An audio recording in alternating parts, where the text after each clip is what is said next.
Good evening, ladies and gentlemen, and welcome to some ACCSimSeries, the Championship Series number 5. We're at round 3, we're at Barcelona, and we're here for some silver split action. Obviously here, some of you missed us last night. Unfortunately, we're very busy people, but you've got me this evening. My name is Dan Terry, for those that do not know, and I'll be bringing you all the action live from Barcelona. And how are you all getting on in the chat? How are you all getting on? Let us know in the chat how you're getting on. Turn me up a little bit. There we go. We're going to move that up a little bit. It's weird people saying me to turn myself up. It's normally turn myself down. There we go. Let's see if that works any better. But hey, how are you all getting on in the chat? We've got the championship table in the middle, and we've got the game stream. They're still in free practice at the moment. 5 minutes left of free practice. You can see that whirling around at the bottom at the moment. Alvin Strom on top of the timing tables in free practice with a 1:45.1. Let's have a little look at the championship table itself and how that is going about. So as you can see in tier 3, we've got Fabio Sakinski on the top of the charts in the Audi R8 LMS Evo, and David Cox slowly behind him. These two guys, point between them. Obviously Fabio picking up 2 wins and David only with the 1. And hopefully we can see a good battle with these guys on track. We're now getting to the business end of the championship. We've only got 3 rounds left, including obviously tonight at Barcelona. And they only get trickier. And obviously with our double points finale at Imola in 2 weekends' time, we're going to hope to see these battles. Like I said, 3 points separating the top 3 in the overall championship. Let's start at the tier 4. So these are going to be the red names that you're going to see on the leaderboard this evening. There are tier 4 drivers. And Shirabeo is at the top on 70 points with 2 wins. Then we've got Simon Gino and then Tondri and Bambawashe in third. And that P2, P3 battle is really heating up, especially with Pedro Fernandez, one of the Fernandez duo that we see on track this evening with his brother Luis Fernandez. You can see they're down in 9th in the championship. Really looking to just get himself involved in the championship. I mean, the top 3 will be promoted to at least tier 3, if not higher, especially if we've got any substantial gaps at the end of the season. But yeah, then we've got a lot of stuff hanging around. Adam Rayner down in 13th. Bruce Oos in 15th. Scholtin's been around since day 1. He's in 16th.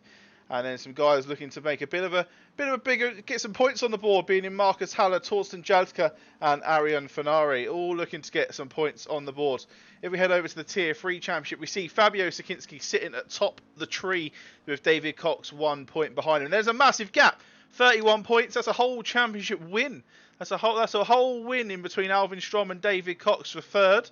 And then we've got David Long on 39, with Andrew Hearn tied in 4th at 39. So the front two are in their own little battle. Then that last promotion place into the all-important gold split next season is all tied down to 1 point so far. Obviously, then we've got Pavel down in 6th. Martin Roundtree, another name you might recognise. Daniel Durrett, Andy Behans, Chatterjee as well. All names that are going to come up and come a cropper. And then the guys down towards the bottom, we've got Jesper Eriksson, Gary Allen and Keith Griffel on 1, 2 and 3 points respectively. Now, obviously we had no bronze stream last week. Let's go ahead and have a little look what the results were in the race. I've been told they're now up to date on the platform. Let's have a little look, shall we? Bronze.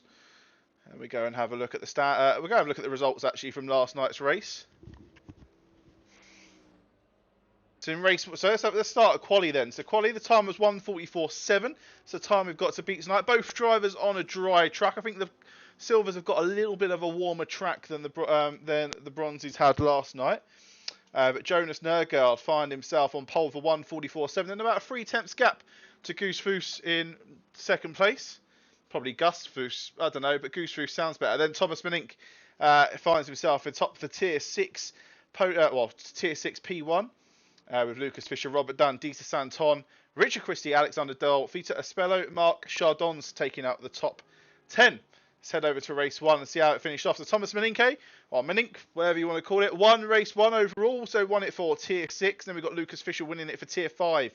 Nørgaard taking out the P2. And Paddy Redmond, good to see him up there as P3 in the tier 5 championship. And then on the tier 6 podium itself, we had Thomas Menink, then Robert Dunn and Dieter Santon in race number 1. Race number 2 looked much the same, with Thomas Menink and Robert Dunn both on the podium for tier 6, but joined by Alexander Dahl this time. And then the tier 5 podium was Gus Foos, Jonas Nørgaard and Lucas Fisher. There we go then. So that's how it looked last night. Let's have a little look at the standings for the bronze split and see how those guys are battling it out on the standings. Bring them up. There we go. So Lucas Fisher sits. We'll start at the tier 6 actually. Dieter Santon, Robert Dunn, and Thomas Menink are only 4 points between the top three. Obviously, Dunn yet to get a win, but wins for Santon and Menink, kind of putting him up there. So you can see the consistency there.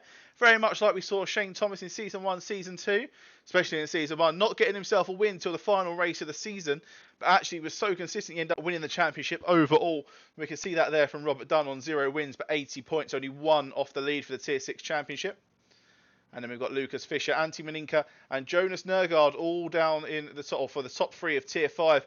Fisher looking to run away with it. 3 wins out of a possible 6 even so far. And put himself on 106 points. Always being consistently at the top of the tree, even if he's not winning the race. And then we've got Antti Meninka and Jonas Nergaard there then. Let's have a little look at the state of play in qualifying as we're coming to the end of it. We've got about 29 seconds left.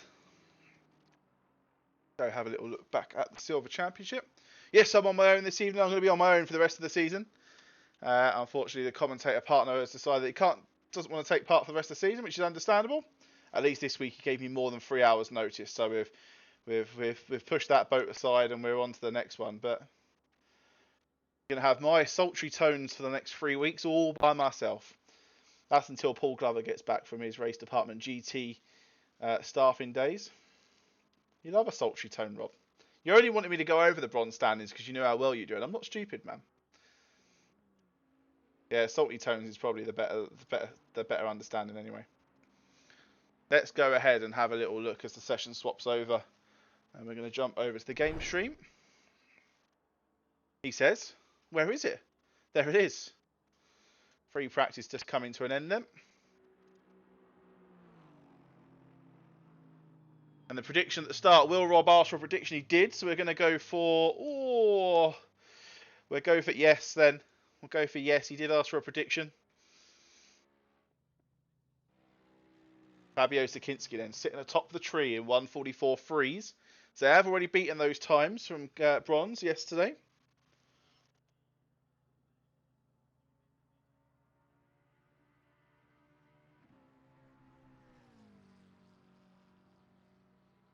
Wait for the session to swap over. Anyone out on track we can have a look at? Connell Daly. Yeah, there we go. Session swapped over and we've got some car babies being made.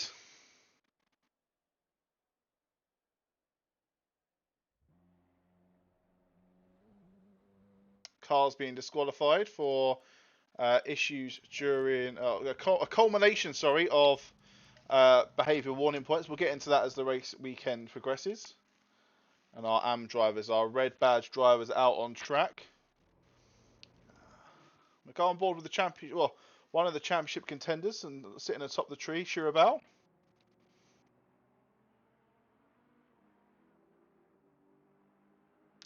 We will turn the game sound up as well, because I know I turned that down for the start. There we go.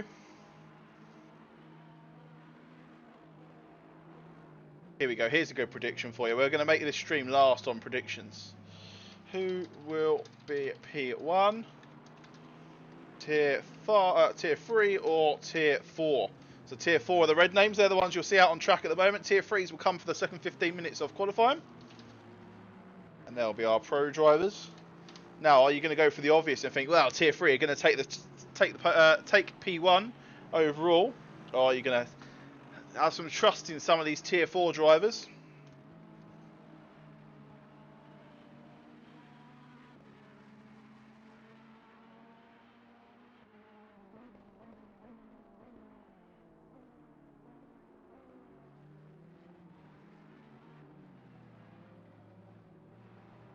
Here we go then. The first couple of cars are heading around track.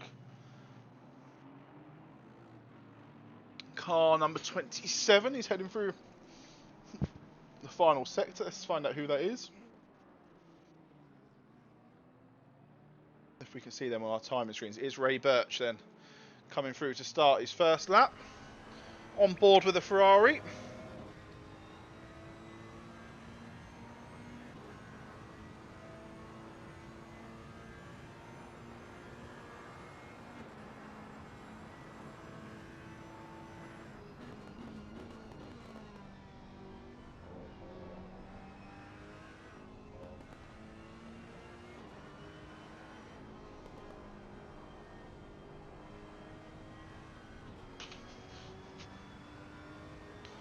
Hub Auto Corsa then. The number 27 Ferrari that Ray Birch is going to be driving. He's going to head into the sector 3. He's got quite a large gap. He's at the front of the train. Obviously, we've asked our drivers to separate themselves out before sector 3. This is probably more prominent in the gold split. We see cars queuing up at the end of that sector. Hopefully, Ray Birch will be able to set the benchmark for the rest of the drivers. If you like what you're seeing on screen, interested in signing up, there's a link there to our Discord channel that's about to come up in the chat. Feel free to join in there, and it will take you through all the instructions.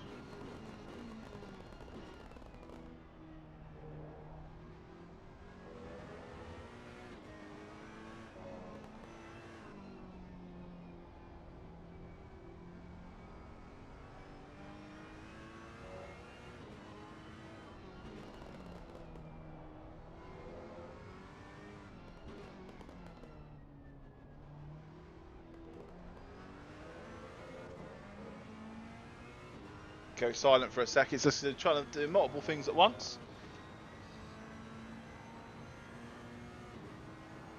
Ray Birch then comes in with a 46.5 to set the benchmark for the rest of the drivers. Instantly beaten by Shirabal and Fernandez.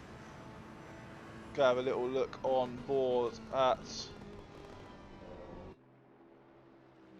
Oh, he's in the pits. That's the wrong car. Jack Taylor is one up there quite near the top towards qualifying. Goes in at 8th. That's probably more of a banker lap.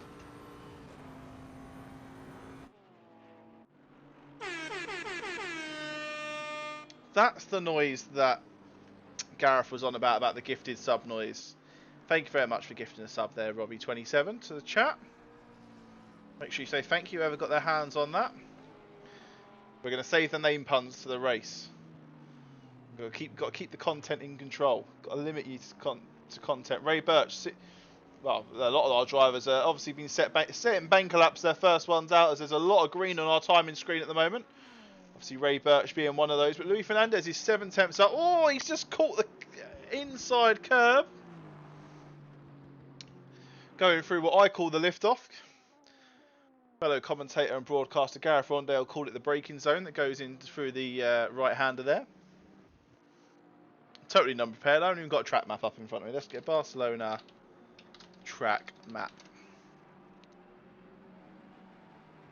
Corner names. There we go. Actually, see, pretend I know what I'm talking about. Actually, if you guys were here for like me to know what I'm talking about, then you are in the wrong place, and you already all know that anyway. So.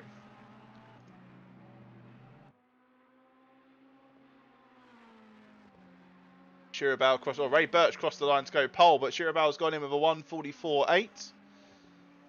Remember, had a 1:44.3 in free practice, which set the standard.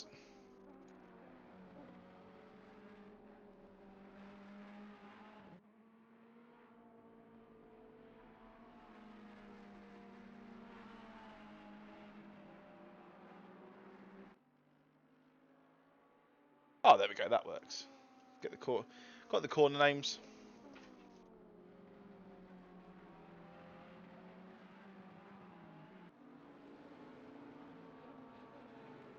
Have I not given you enough advertising, Pavel? Let you live in my Discord. Set you up a community on SGP.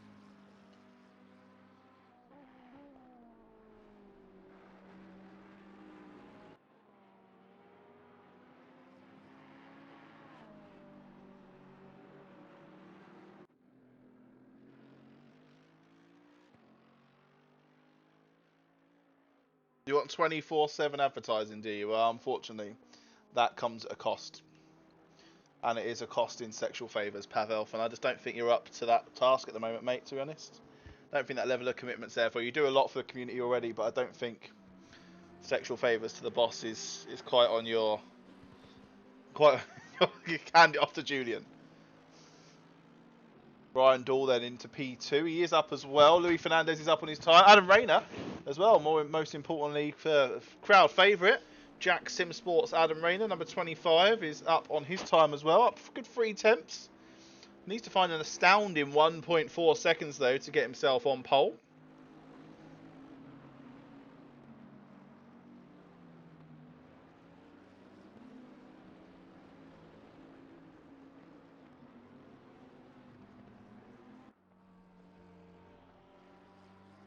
Fly, chicken legs fly.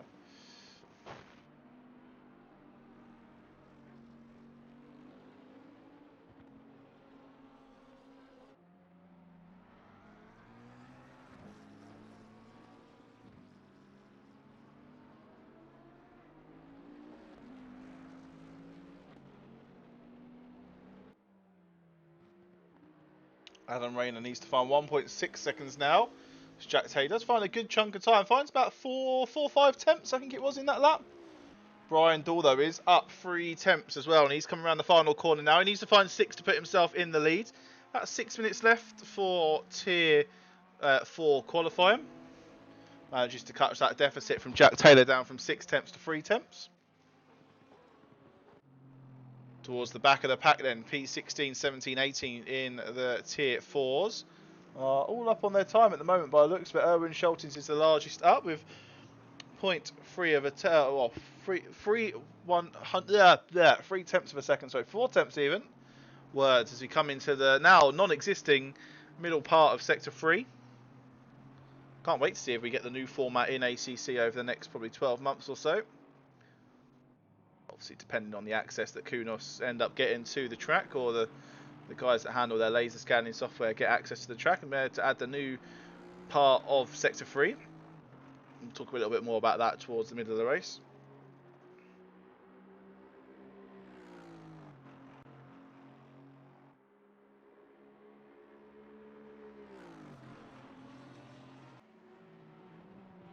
Bamba Washe's up 3 temps. He needs to find 1.4. Jack Taylor, an absolute stonker of a lap. And it looks like the rest of the guys are either trying to go to their setup to find the extra last couple of temps they need to find, or have called it a day and let Jack Taylor have the tier 4 pole.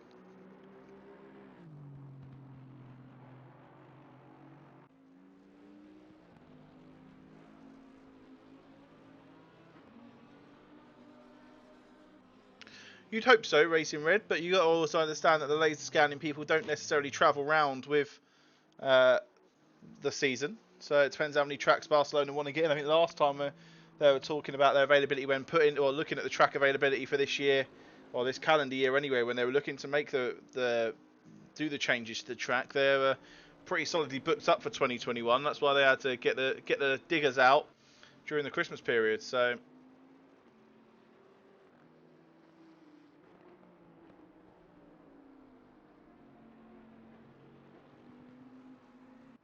yeah, I think that's what we all want Crimson is updated Zan for. I think we all want to see that banking put into the track.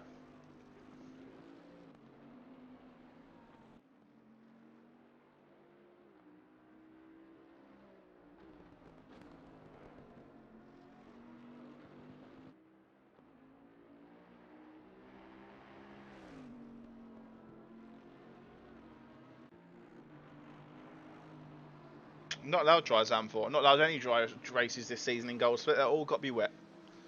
Let's go back to the timings then. Adam Rayner has improved. He needs to find 1.2 seconds. Michael Wang, though, is up 4 tenths at the moment. That's looking... We're seeing that quite a clear deficit in between the top 6 and the rest of the pack. Michael Wang's looking to bridge that gap. He's 4 tenths up at the moment.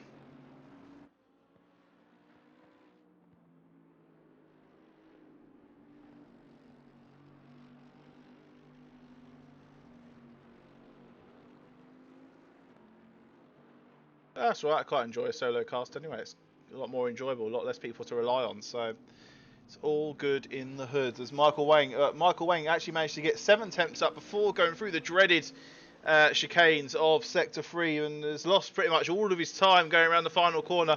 Might see a slight improvement, enough maybe to put him above Mbamba Washe. Maybe not then, no. He lost all the time coming through there then, and talking of being up, and Mbamba Washe again coming through that dreaded Sector 3. And he's up 3 temps, maybe 4 as he's coming towards the line now. Bridging that gap up to Luis Fernandez, who is also up on his time. He was up as well, and has lost some of it really. Hitting last lap Landos now for a lot of these drivers.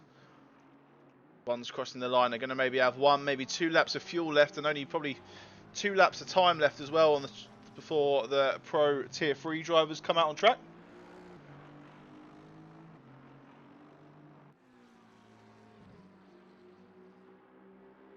Luis Fernandez finds a 10th as he crosses the line. Only 6/100ths off the back of Ray Birch.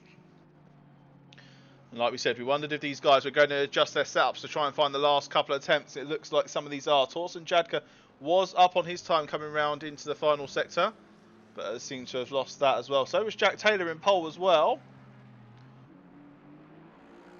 He's lost that time as well. Let's see if we can get even minuscule improvements now as these drivers are finally crossing the white line to start their final laps. Martin Cube in that. Is that a... That's an in-game livery, is it not? The Lamborghini Squadra Corsa. Either way, it looks half decent. I've not recognised that before, I don't think.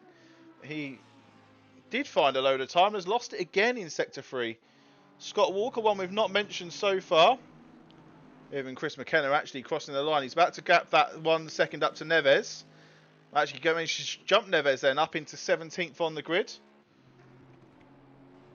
Scott Walker, Zach Wilson, Brian Dahl, all up on their time as they're having their one last stab at putting themselves up in the top 5, top 10 even, for some of these drivers.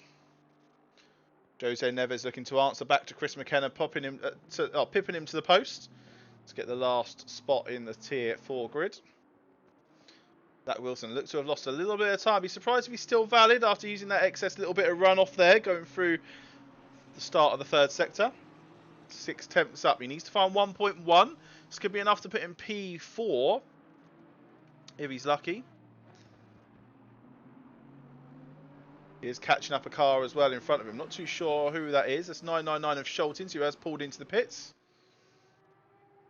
Zach Wilson finds half a second then. And he was valid as well. Puts himself up to P4. Torsten Jadka then needs to find 7/10. Fat has got 2. If he can keep it. Maybe even 3 as he's coming around the final corner now. Not going to be over enough time to start a new lap. Does find slight improvement. Puts himself up into 4th. Then at the back of the pack. Who went across the line? Jose Neves found a massive improvement. Put himself up to 12th. Chris McKenna also looking to find fast improvement enough if he can secure it. Oh, a little bit slippy there. Intrigued to see if he's still valid or not. That has lost some of his time though. He has lost most of the time he was up there, that little slip, even if he does remain valid. The pro drivers out on track, as you can see. Car 666 leading them round to start their flying laps. It looks like car 28. That is Scott Walker, will be our last car on trot. Michael Wang about to cross the line. Found 2 temps to move himself up into 11th. Scott Walker in 13th. He's 3 temps up. That'd be enough to bridge the gap all the way up to 7th. Look how tightly packed this midfield is of T4.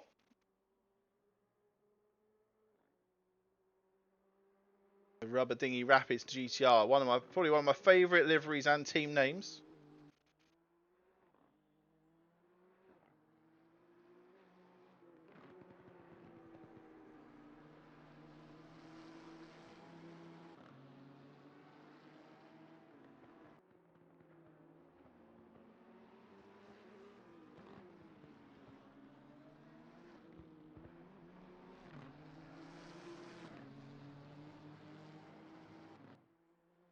Scott Walker crosses over the line. 3 attempts he's found. Where's that going to put him? All the way up into P8. Fantastic drive from him then. Let's jump on board and see which car is the first one round. Andrew Hearn. Thought I recognised that number then in the Skids solo race. I'm going to take you on board for a silent lap of Andrew Hearn's first hot lap around Barcelona.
Andrew Hearn then takes his first lap and puts himself into P13. Daniel Drouet, Barticus, all splitting themselves among the cats, among the pigeons then. Alvin Strom getting a good first banker lap in and going up to, I think it's P7. Yeah, it was P7. Just waiting for my timing screen to update, and these drivers are already finding time.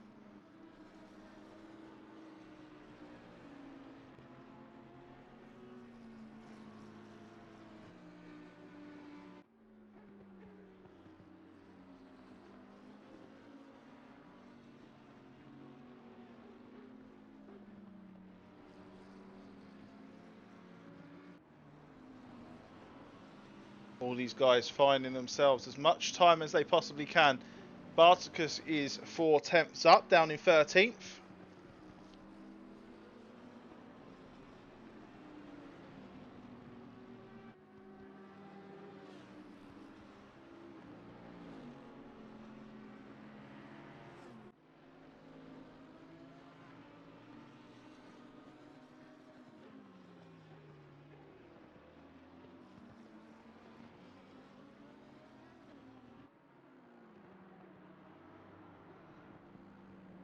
Still 6 tenths up as he's heading through the third sector now. It's still in that nice little concertina effect where he's probably catching enough, maybe not too much, but it looks like car 30 Direct's probably catching enough toe off Andrew Hearn to notice a significant improvement going down the start-finish straight is the only really lengthy straight.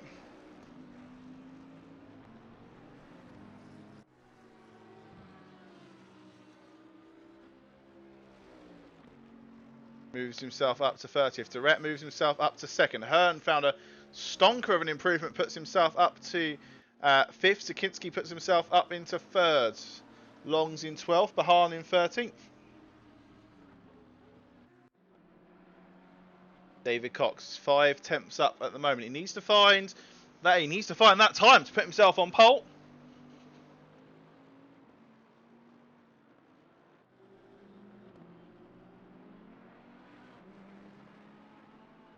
4 tenths, 5 tenths coming through the final chicane. One of the only drivers we've seen to actually gain time coming through that final chicane at Barcelona this evening. See what he can put in the bag. I think he's going to find 3. He has. He puts himself up to 8/100ths off of the back of Jack Taylor in second place. Alvin Strom 4 tenths up as well. Another fan favourite in the community as well.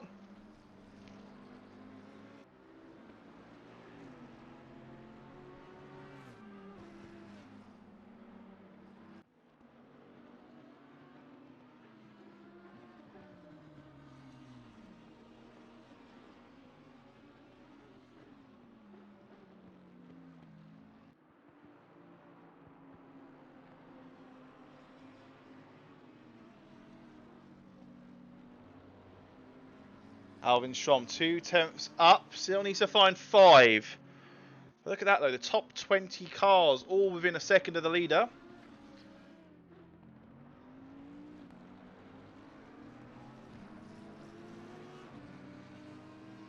It's getting to the point now where minuscule improvements will gain you quite a substantial amount of points as Alvin Strom moves himself up to 6th. Michael Espueto coming around the final corner as well. Actually might be on a lap here that could contest for pole position.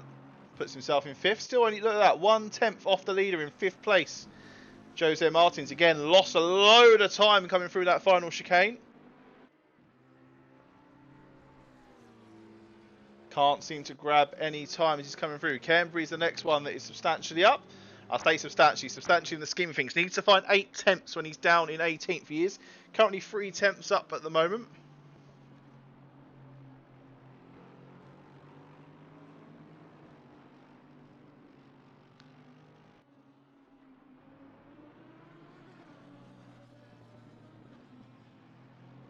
Finding time in the chicane as well. A rare sight to see at Barcelona, especially amongst a lot of the drivers we've seen this evening. Lost about a tenth though, coming around the final corner. He's going to put 3 tenths in the bag. Puts himself up to 13th. Still only half a second off the leader, and he's down in 13th place. The next one across the line is going to be David Long, looking for a much more or substantial improvement for him. But substantial, so he's 6 tenths off P1, and he's 5 tenths up. Well, it's it's so tight at the top this evening, which is great to see from these silver split drivers. 6 minutes left to go in qualifying. There is a car off yellow flagged in the corner that David Long's already gone through. Hopefully that's not impeded him too much. He's 4 tenths up. Needs to find 6.5. Again, if he can grab a bag of time through the chicane, which he looks like he is, he's gone up to 5 tenths up. There, oh, it's gone now. He's lost a lot of that bit coming through the final chicane. Only going to bag himself a tenth on this lap. He's got 6 more minutes to find the elusive 8 or 9 tenths to take pole. No one in the top 10 is improving, but when it's this close, it's going to be very, very hard to find those improvements. A lot of these drivers pulling over to return to pits, have a little look at their setup, have a little jiggle around with some of their settings and see if they can gain the valuable few tenths they need to take Sikinski off of pole. Sikinski then is tier 3, puts himself on a 44.5, so that's going to go to our prediction winners then, that a tier 3 driver is going to be on pole this evening. They can pay that out now.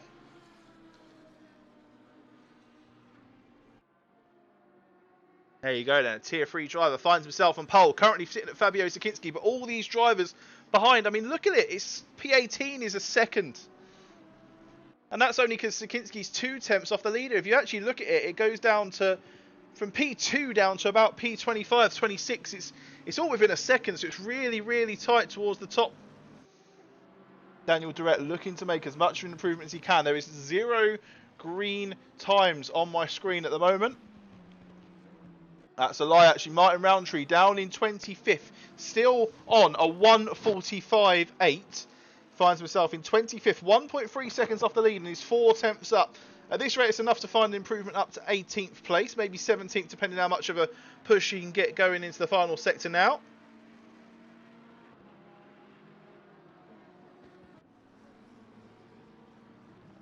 5 tenths, 6 tenths, 7 tenths up going into sector 3.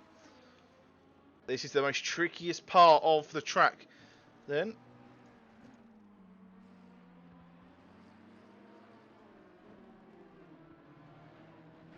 And if he can bag it up, let's see if he can see what sort of time he can put in his backpack for the rest of the race. He's 6 tenths, 7 tenths up going through the final corner. I'm not too sure if that was so far run over that he's going to put himself as invalidated. But if not, we should see a vast improvement. Maybe a jump up to 15th, 16th. There we go. Martin Roundtree stops himself in 16. Jose Martins next to come across the line. Still got the very, very tricky final sector to handle, but is currently 3 tenths up on his personal best. It's going to be enough to put, maybe even challenge for the top 10.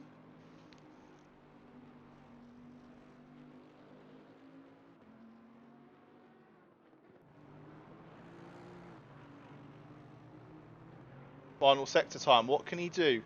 He's lost quite a lot of time. He's still up a tenth. He's going to probably lose that riding over that big old sausage curb on the exit of the final corner. Or the entrance, sorry, should I say, of the final corner. Doesn't find any improvements. How are the top of the leaderboard doing? Nothing green, which just goes to show how tight it is at the top.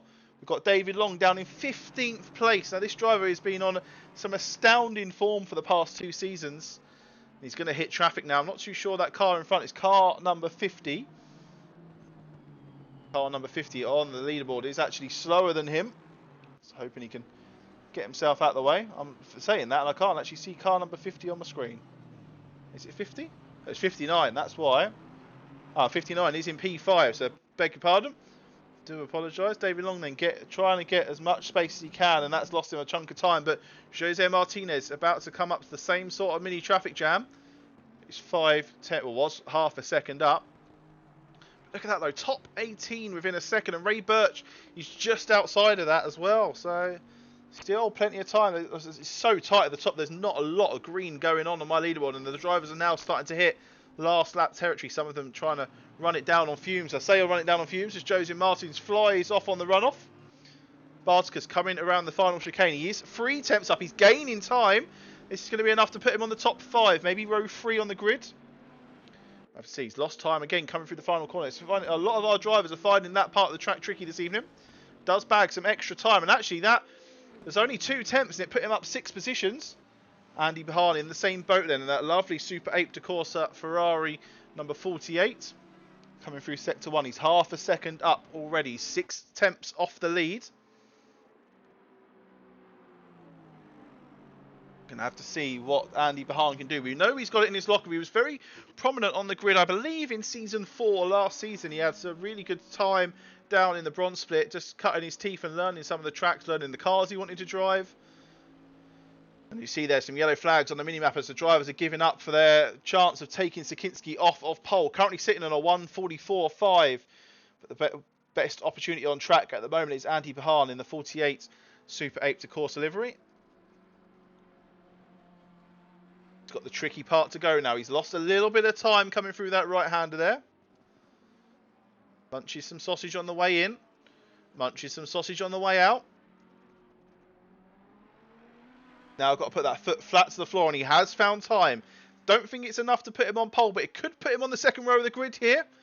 Andy Bahan coming across and puts himself in 5th. Oh, look at the gap too. Oh, what is it? 18 thousandths off of the second row of the grid. Pavel now the next driver to be up in that 24 Tech 1 Racing Lexus. He's, well, was 2 tenths up, and as I go to him, he loses all his time. Come on, Pavel, you need to do it for all you guys out there in the Lexus. Lexus obviously shadow nerfed into back to normality essentially. A superior wet racing car. This is it now. This is the final chance that these drivers have got to get a lap in. Oh, Pavel's found 2 tenths then. He's got to find 5. It's not going to be enough to put him on maybe in the top 10. Oh, he stonker of the last corner puts himself up into 7th. Fabio Sakinski is a 10th up. He's in the start of his laps. We're going to go and have a little look at Roundtree also in the start of his lap. Who's car 86 and 12? None of those cars are up. So the only 2 cars, well, no one's up at the moment. Roundtree was up and he's lost a whole bucket load of time. So we're going to stay on board with Martin Roundtree for his final lap.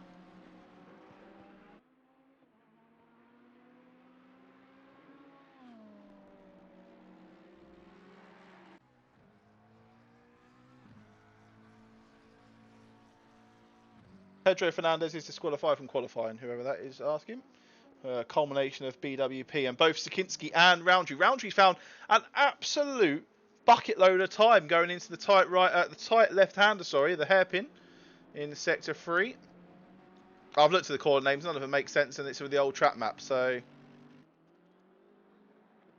Oh, Tails trying to catch the front end. He manages to hold it down. He's lost a little bit of time now. Let's see if he's got anything left to give. Doesn't look like he has, but I think Sakinski's about to beat his provisional pole time. Depending on what he can find in the final corner.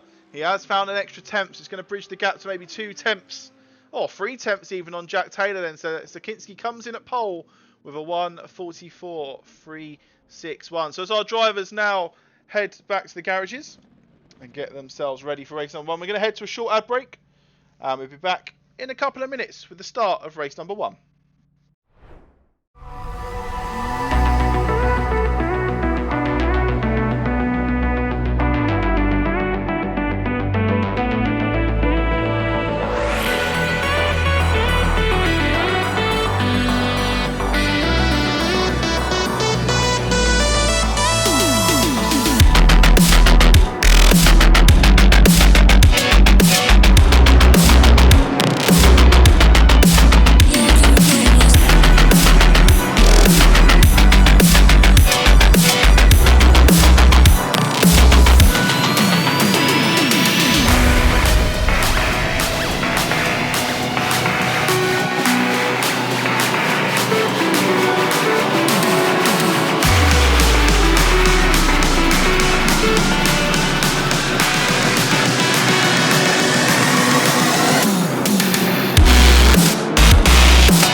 We're back then with the action, ready for race number 1, and Fabio Sakinski finds himself on pole with that 1:44.2 that he put in on the last lap of the race. Jack Taylor for Tier 4 is in pole position for that. Next to him, 30 seconds left before we start our formation.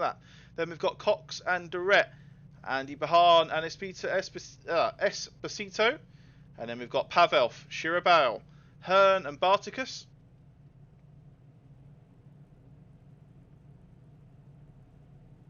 Alvin Strom. Then we've got Brian Dow. Just trying to get the camera to speed up a little bit here. Torsten Jadka. Then we've got Kembry. Then we've got David Long. Martin Roundtree side by side with him. Then we've got Wilson, Martins, Birch, Zach. I think that's Louis Fernandez, as Pedro will be at the back of the grid. Walker, Ericsson, Chatterjee, Daly, Faneri. Then we've got Gary Allen and Bamba Washe, Cube. Then we've got a gap in the grid there. Not too sure who that was meant to be. We've got Hodge, Daly, Wang. Then we've got Rayner, Jose Neves, Gardstig, Luque, Scholtens, Griffel. And then we've got Bell, McKenna, Deruin, Fernandez and Nemeth at the back of the grid. I think those 4 cars there at the back of all the ones that have picked up grid penalties for on a culmination of BWP throughout the race. Not too sure what BWP is throughout the race. You'll see time penalties come up for drivers that are causing incidents. Those incidents come with a time penalty that you will see. And they also come with a penalty points for their licence, which you guys do not see, but the drivers are aware of how many penalty points they have. A 5-second penalty gives you 1 penalty point on your licence, a 10-second penalty gives you 2, 15-second penalty 3, and a drive-through gives you 4. Anything more than that will equal a disqualification, and also a substantial amount of penalty points and a review of your position within the league. 4 drivers this evening are starting from a grid penalty from the back of the grid. A couple of those drivers also starting from the pit box. And that is due to the fact that if you get 6 behaviour warning points throughout the season, you have to start from the back of the grid. That's across the whole season. If you get 12 behaviour warning points, you have to start from the pit lane. If you get 18 behaviour warning points throughout the course of the season, you are disqualified from the next round of taking part. Once serving your penalty, those points are removed from your licence and you can start again, essentially. The real target, though, we don't really care about the championship winners. The real target and the ones that really do need congratulating are the ones that end up with 0 BWP throughout our whole season, especially where we are so focused on the rookies' level of driving and the development that these drivers put through.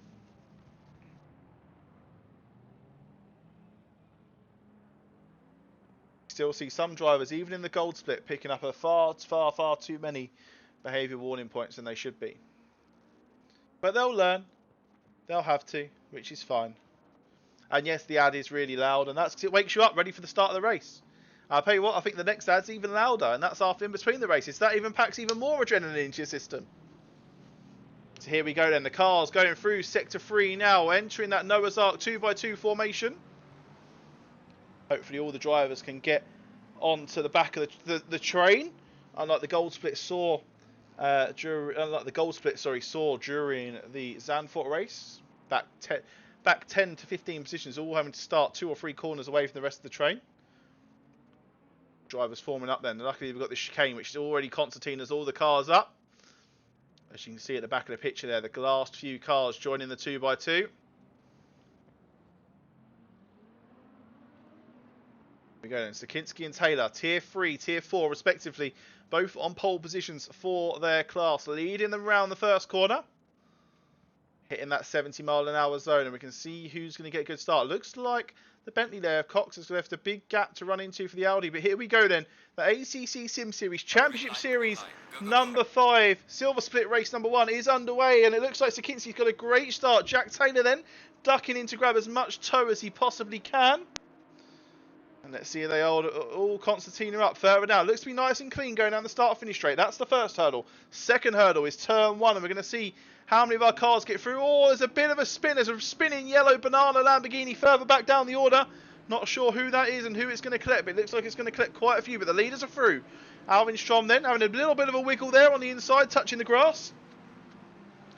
Gets himself through. There's a yellow flag further down the order. That's car number 27. Not sure who that is. It's a spinning Bentley. Oh, it's Chatterjee there. Just caught that spun. There is also a drive-through as well. I believe that was for Wang.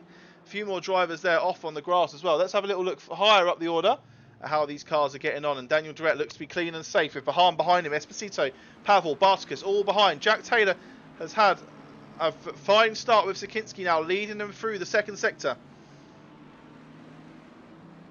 Daniel driving into fourth. We're waiting for the timing screen to catch up. Unfortunately, Wang has picked himself up a drive-through for jumping the start.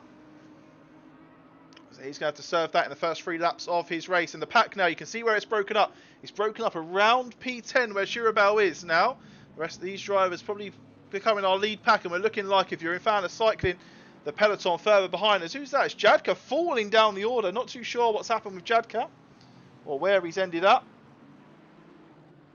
He's still falling. So is Mbamba Washe. So it looks like those two have had to come in together at some point now. Jadka still falling down the order, finds himself down in 42nd after qualifying 13th, so some sort of issue there. Leading around for the first time then. Sakinski, half a second gap to Jack Taylor behind. David Cox finds himself in third, and then we've got Daniel Durrett, Andy Bahar, Michael Esposito, Pavel, Bartacus and Chirabao and Brian Dow then leading out the top 10. Brian Dow, the head of the peloton behind, trying to catch this lead group for...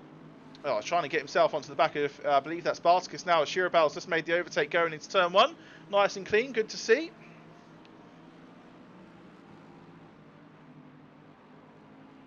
Let's have a little look at the action ahead. Between Bartacus and Chirabao now. Chirabao getting the job done into turn 1. A really nice overtake that we saw just at the end. Wang's cleared his drive through early doors in the first lap, good to see. Now it's Bartacus all trying to get as much of a grip as he can on the rear wing of Chirabao's AF Corsa 52 Ferrari.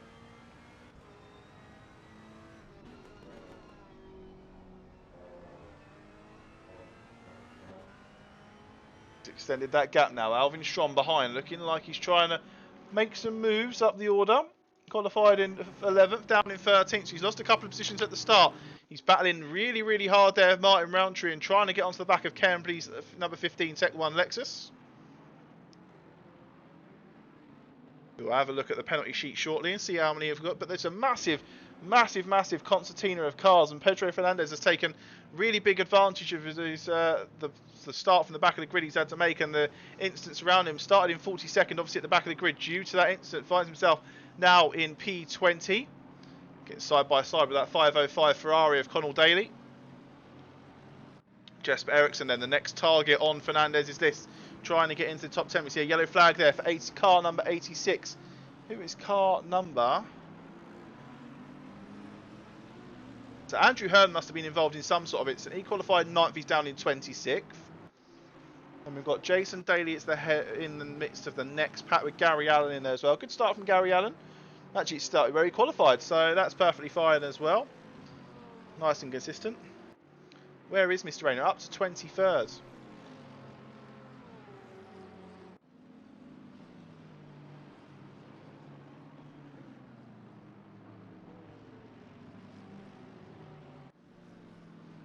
Let's have a little look at the penalty sheet then for the start of race 1.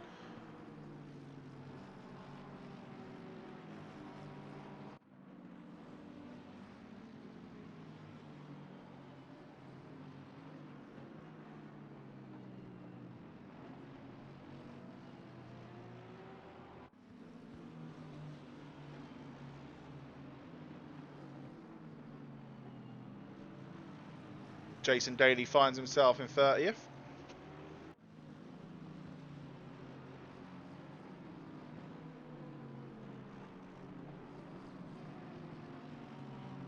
Pit window is open. Pit window opens up then. 19 or 20 minutes remaining on the pit window.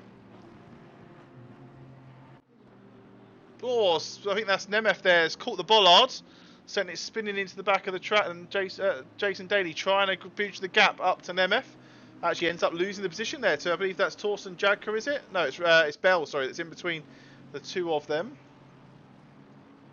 Pavel's gone for the early pit stop then. Pavel's gone for a very, very bold strategy this evening. He's already finds himself in the pits. Let's have a little look at the front of the order. We've not done that too much this evening. So Kinski still leads round from Jack Taylor.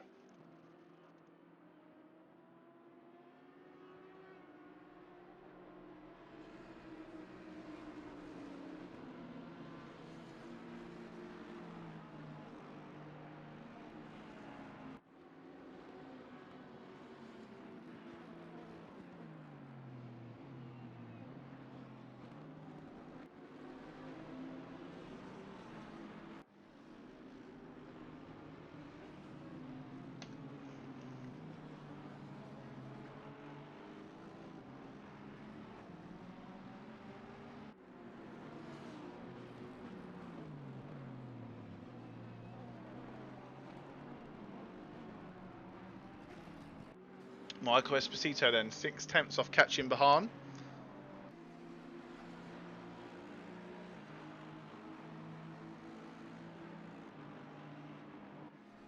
The fastest lap so far. That would be Fabio Sakinski on a 1:45.1. He's also up in his time. Jack Taylor looking to try and grab onto the back of him, but not too sure if he can. Andy Bahan battling with Daniel Duret and Michael Esposito is probably one of the biggest and closest battles on the track at the moment. Bahan getting a much better run than Duret through the third sector by the looks of it, and he's now got a bright green Lamborghini for company, and all Duret can see is the bright yellow Super 8 de Corsa 48 Ferrari coming through the final corner now.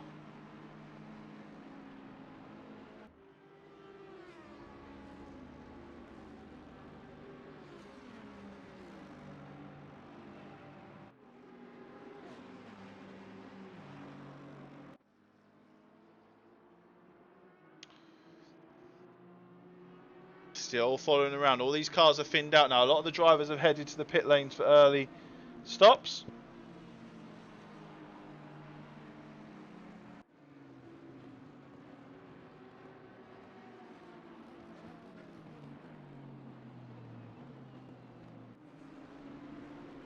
Still staring down the barrel of the gun for Daniel Duret.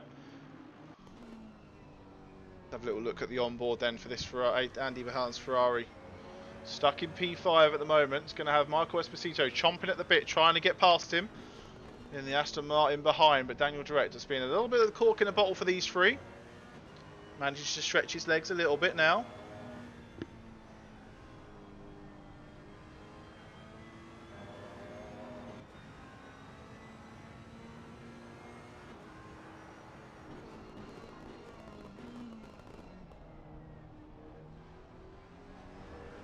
Oh, loses it a little bit there on the inside, on the outside, sorry, of the hairpin.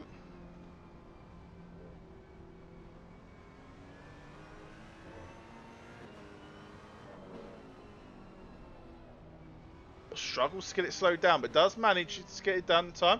Actually, I'm not too sure what's happened with Sakinski up in front, but it looks like... Oh, actually, I think he was getting held up by a car that's gone into the pits, or there's a really slow runner in front of Sakinski. I think that is more the case. Who's car number 33? Let's have a little look. David Cox joins the pits. That's someone that's just come out of the pits. Where's car 33? It's Torsten Jadka. Started qualified in 13th, down in 39th, and is now down into... Yeah, catching... He's down in 39th at the moment. There's a yellow flag in the middle of the third sector. That's car number 91. That is... Let's have a little look who that is. That is Jose Neves then, has been involved in an incident.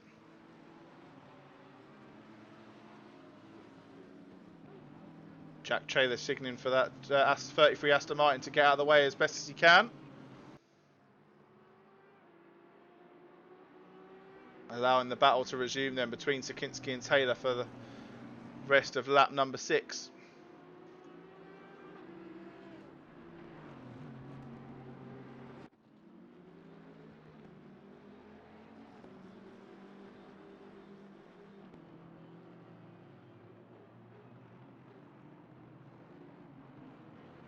.33 finally moves out the way for Jack Taylor now. He needs to try and grab onto the back of this 777 FS Racing Audi as quick as he can. I'm assuming then that Jadska's pitted already. He has, so he's pitted and come out quite down the middle of the order. He's actually got, that looks like Daniel Duret. Oh, that's because he, duh. Too many things going on at the moment. Lots of people complaining about lag on the track, even though they were all told beforehand. None of the incidents are being reviewed by the stewards due to the lag, so got no penalties to discuss either.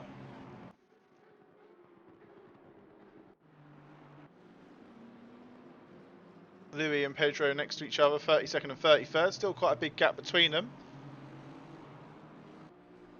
Have a little look at these trainer cars. Esposito still trying to get involved with these cars, and actually I think now Jadska's going to play a part in fighting them, and I think that's for position as well. In between, I think Jadska's now got a little friend in that blue Lamborghini. I can't remember who that is in the blue Lamborghini, but it sailed past Back of oh, it's carnage here then. 59. Oh, 59 has a bit of a collision with the Ferrari, and they all concertina up behind and just gets involved there. I think the 59 ended up on the grass. I think that was Esposito. Then he ended up into the side of number 48. Now the car's having to filter around. That battle was key for quite some time. And it looks like the Lamborghini had some part to play in it, but he was off to the side of the track. It's partly down into obviously Torsten Jagger as well, getting around the outside. But I'm not too sure who that Lamborghini is. It looks like it's Zach, or is it Alex Zach? Where's Alex Zach? He's down in 37th. Yes, he's lost out on the position then to. He has lost out on the position to Torsten. See how the rest of the battles are on track. Wilson and Dorwell looks like the next battle to be fighting with, and that's just because they're all getting caught up in this spin out in the middle of Sector 1.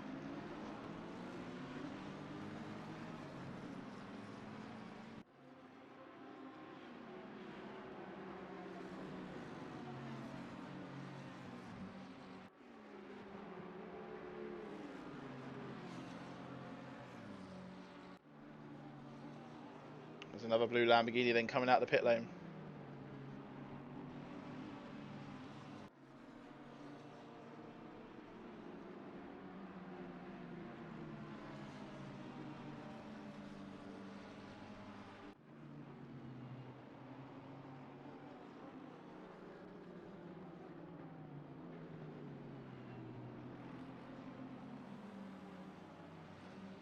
That blue Lamborghini's already seeing the dirt then, being shown the outside of the track.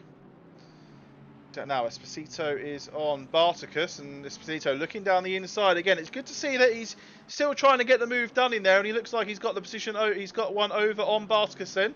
So Esposito moves up to 6. Bartacus down to 7. Oh, there's a spin there as well from Bartacus. Not too sure how that happened. Let's go back in the replay and have a little look if we can. Apparently, according to our we didn't go back far enough, chat.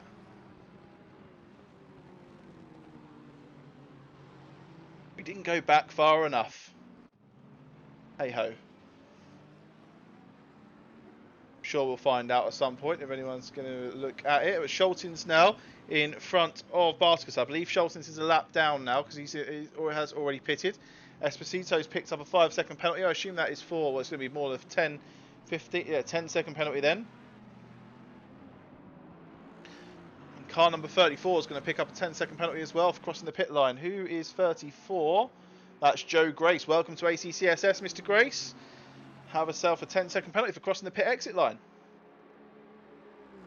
Always the way with these new drivers when they come into the championship. That's what the rule book's there for. Feel free to give it a read before you have a track go on track. All of it's very well detailed in the rule book.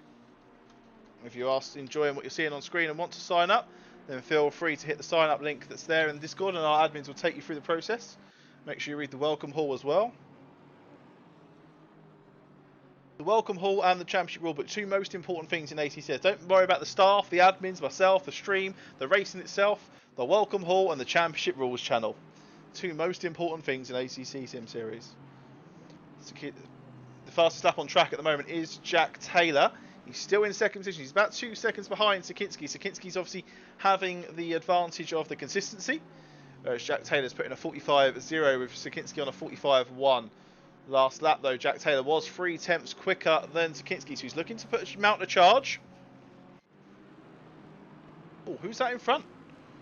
Is that Esposito? That's not Esposito. It is someone on Durrett. Durrett has pitted. Where's Durrett?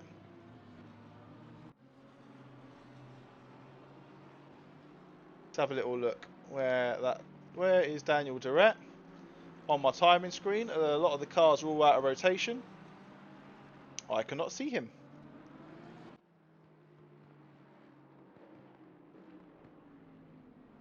David Cox side by side with the number 90 AMG.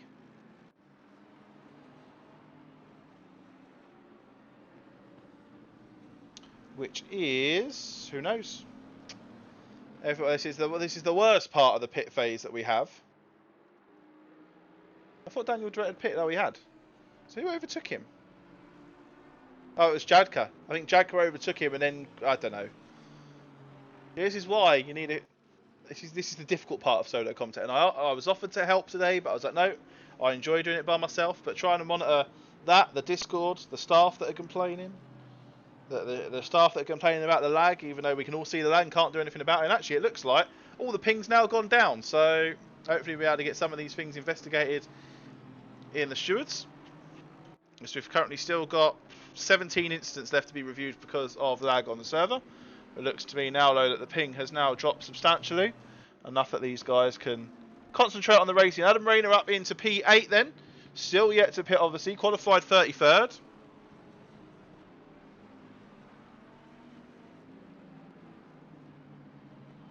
Yep. This is what I mean. Spent so much time complaining about the lag, nothing we can do about it. I've reported it to our server hosts in SGP, and that's all we can do. The drivers don't have to race. If it's so bad for them, then there's always a leave button at the bottom of the pause menu. Adam Rayner up to 8th. He's chasing down Connell Daly. Both these drivers qualified 31st, 33rd, and actually Guardstig behind them qualified 35th. Have to see where they come out in the pit stop rotation. But look at that mini-map on the right-hand side, though. It's absolutely packed by mini ants and not too many battles on track. There is one looking to heat up, though, between 999 and 188, and that is towards the rear of the pack, I believe. 999 being Schultens. Where is he? He is against, so it looks of it, it's 188. I think it's either a lap down or a lap ahead. So I don't think that's actually a battle at all. Hey ho.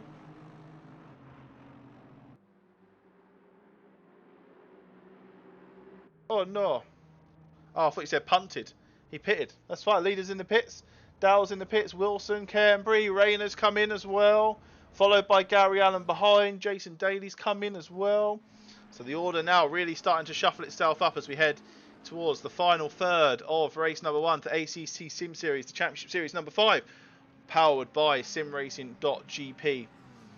Move ever closer to the launch of SimRacing GP. A lot of our users will be able to have all the features available to them at the moment, currently being in closed beta.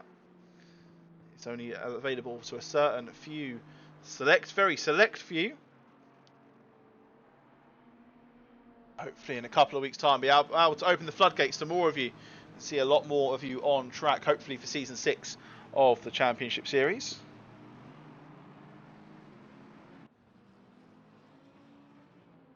Jack Taylor a little bit loose there in that 215 Yeti Sim Sport Bentley.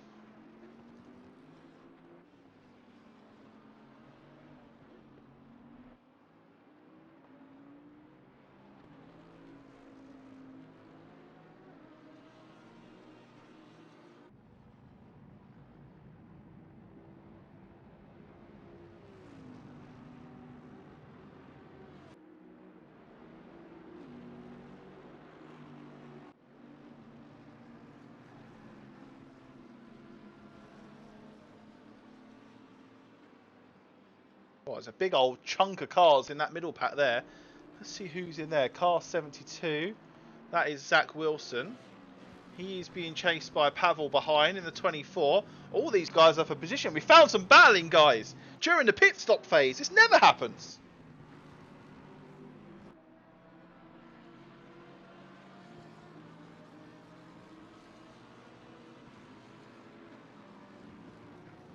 Battling in the pit stop phase. Who'd have thought it? Are we pro now, chat? And the cork in the bottle is Zach Wilson. Let's have a little look at the rear view camera of Zach Wilson.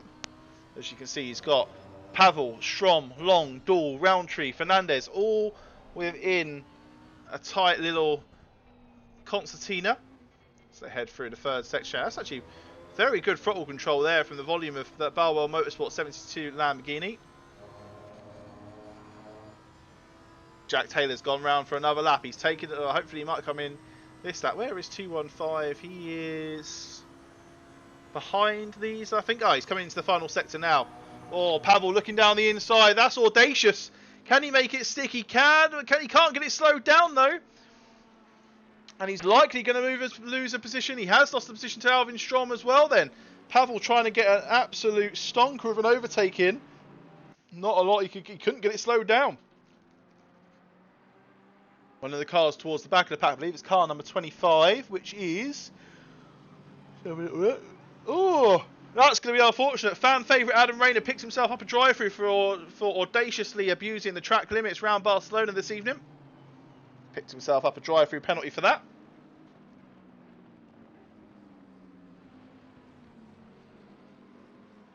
Finds himself down in 27th after that pit rotation. The highest he got up to was P9 and 8. Jack Taylor now in the pits. Connell Daly as well. So Daniel Durrett is the leader in the track, and we're going to look to see if Jack Taylor, where he comes out of in correlation with Fabio Sierczewski. Fabio Sierczewski was in the lead of the race overall before the pit stop phase, and is entering the final sector now.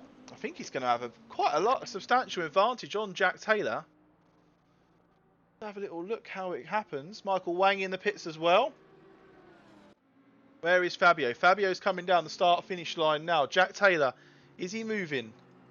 He is. He is moving now. He had quite a long pit box. That'll be why the gap is looked so substantial, but it's not actually. It's getting up to speed now. It's going to be 2 or 3 seconds.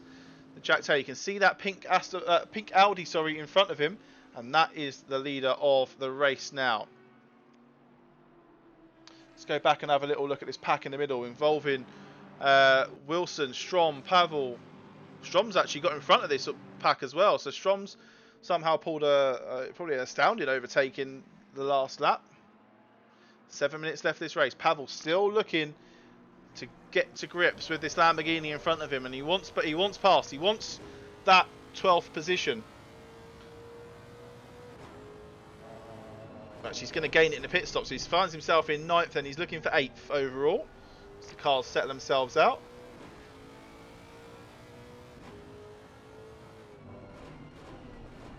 Zach Wilson defending his honour, obviously in a separate class to Pavel. He's in tier 4, hence the red number next to his name.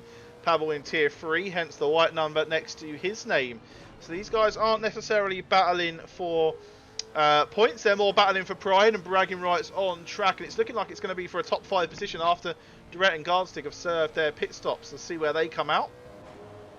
Interesting to see where Gardstig comes out. Actually, he qualified down in 35th, and this is 9th here at the moment, and well, he's still moving into the pits now, so he could fall up behind him. Oh, Pavel getting really loose on the inside, catching some sausage and eating it for breakfast as he manages to control the counter steer his way out of that. Looked like it could have been curtains there for Pavel, and I think it's David Long behind now, looking to sniff. Is that David Long? No, where's David Long gone then? Because that's Brian Dowell behind, and then Martin Roundtree behind him. So what's happened to David Long? Let's have a jump back 30 seconds, see what we can find. Oh, he's had an off. He's had an off into the hairpin. And he's rejoined. I believe that's next to Louis Fernandez. I could be wrong. That looks like one of the Fernandez's Aston Martins. And that's where he's lost those positions then to Dowell and Roundtree.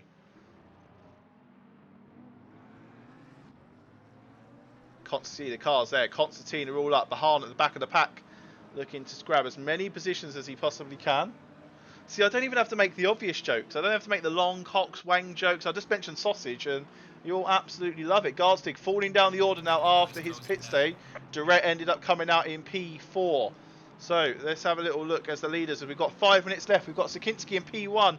Jack Taylor, 6.6 seconds he's got to find. Car number 91 is around. That's one of the guys at the back of the pack. Car number 91, Jose Neves, looks to have... it says here he's retired the car, but he hasn't. So he is towards the back of the pack. But we saw a yellow flag there. This is where the action is, ladies and gentlemen. It's Pavel, well, it's Zach Wilson, then chased by Pavel, by Brian Dowell, by Martin Roundtree, by David Long, by Louis Fernandez, Kenbury, Bahan, pack in the middle of the field. These guys all battling for... well, it's going to be the top 10 of the grid. It's going to be for that very important driver of the day vote. Stay tuned for that in 4 minutes time. Driver of the day works by top 10 on the grid. Get a chance for you to be voted for by the chat for a driver of the day, and we'll go through that at the end of the race. Reminds me to set up the poll.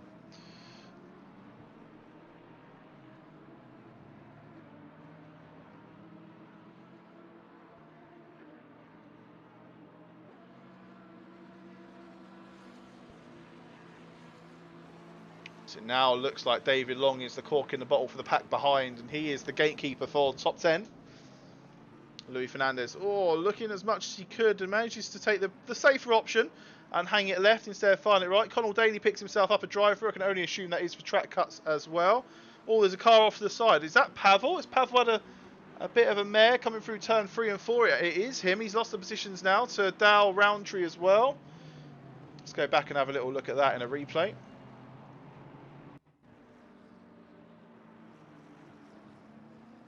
Pavel gets it sent down the inside. And there's Roundtree as well behind, looking for the back of that orange Ferrari of Dow. He gets a little wobbly, little wibble wobble, little bit of jelly on top as he comes round through turn 4.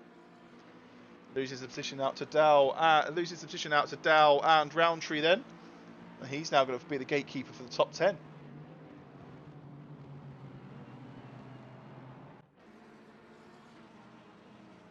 Look at the battle behind though between the P11, 12, 13. Luis Fernandez looking to send it with a postage stamp on it down the inside into the hairpin. Can't manage to get himself locked in. There's a couple of yellow flags dotted about. 177. That is Jesper Eriksson. And car number 90. That is going to be one of these guys towards the back. Chris McKenna. Not having a great race this evening is Chris. Luis Fernandez still looking to lick a postage stamp and stick it down the inside of David Long. Can't get it done. Behan gives him a little rub in his racing push down the back through the back of the chicane, and that's going to open the door up for Canberra to strap in for this battle as well. And it's just going to be a tow off all the way down the start finish straight as we head across the line. It looks like it's going to be for our last lap of the race. Where's 777? Penultimate lap, sorry. So this is the penultimate lap for our drivers. Obviously Behan sending it down the inside of Fernandez. Can he get it slowed down? He cannot get it slowed down in time. He takes to the runoff there and he manages to avoid David Long. But I feel he's going to lose positions here to Fernandez. Canberry, Esposito may try and sneak in as well. Actually Behan managing to hold off the battle there from Canberry. They're side by side heading into turn 5. Canberry looking to stick it down the inside. Not a lot going. If he can get a better drive. There's not a lot of grip around the outside of 5. But now he's got the inside line for 6 then. What can Behan do? Gets it slowed down. Lexus giving plenty of room. Esposito now looking to get involved in this battle for P12. Esposito filing in. These guys all calming down now. We're heading into the final lap of the race. Still Sikinski out in the lead. Brian Dow looking to chase down Zach Wilson for P7. Needs to be sitting in that toe a little bit more. He's pulled himself out to the side of the Lamborghini going into the hairpin, but you need to have taken as much of that toe as you possibly can before pulling out and making a move into the hairpin. Not a lot going on there. Let's have a little look down further down between Behan, Canberry, Fernandez, Long. All these drivers looking to get in top 10, but where they're battling so long, Pavel stretching his legs and making that gap work for him. It's now up to 2.2 seconds between Pavel and Long.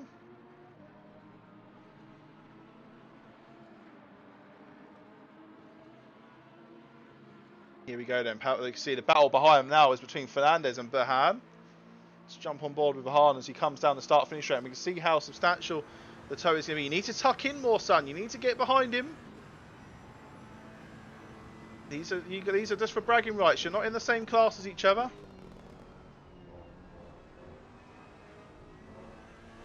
Nice little bit of throttle control. He needs to keep his foot flat to the floor, ideally coming through 4. As you can see, the 126 Aston Martin hanging on for dear life around the outside of that. It's going to open the door for Behan to look down the inside into 5. Sends it, gets it stuck. That's the position. Great driving there from Andy Behan. Nice, cool, calm, composed. You see it there in the movements through the first sector, and now he's going to set his sights on David Long, who's dropped the back of Pavel now. It looks like that top 10 is going to be completely secure. Let's go and have a little look at Fabio Sikinski, leader of the race now. Going to take race number 1 by the looks of it. Jack Taylor was closing the gap. It was 6.6 seconds during the pit window phase. Brought it down to 3.2, but maybe give it another 5-10 minutes. Maybe looking at round 5 at Imola with our hour-long special double points race. He may have been able to find the room, Jack Taylor, to grab the win from Fabio Sikinski. But Fabio Sikinski comes round the final corner, and he's going to take race number 1 of the ACCSimSeries Championship Series number 5. Round number 3, silver split at Barcelona. Fabio Sikinski is your winner then. Let's have a look down the back of the pack then and see how these guys are battling on. Actually, Behan's had a great final lap now. or David Long's had a bit of a shocker. It looks to the Delta as if it's David Long that's had a bit of a shocker into the last lap. Penalties plummeting in for the guys towards the back of the pack. It looks like they've had a few issues.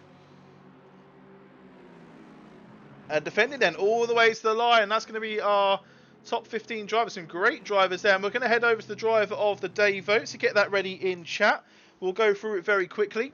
P1, to vote for P1, you need to put P1 in the chat. And P1 is going to be Fabio Sakinski. For P2 in the chat for Jack Taylor to be driver of the day. P3 for David Cox. P4 for Shirabal. P5 for Durrett. P6 for Strom. P7 for Dow. P8 for Wilson. P9 for Roundtree. And P10 for Pavel. Let's head to the podium. And all this preparation, I've not managed to set up this little box. Here we go. Let's get the mini view in.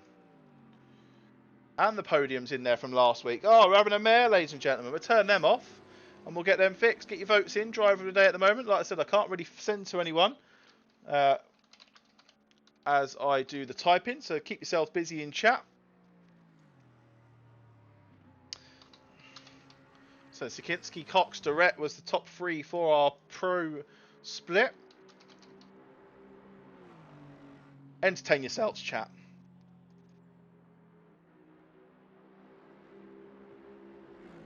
Taylor picks himself up P1 in AM.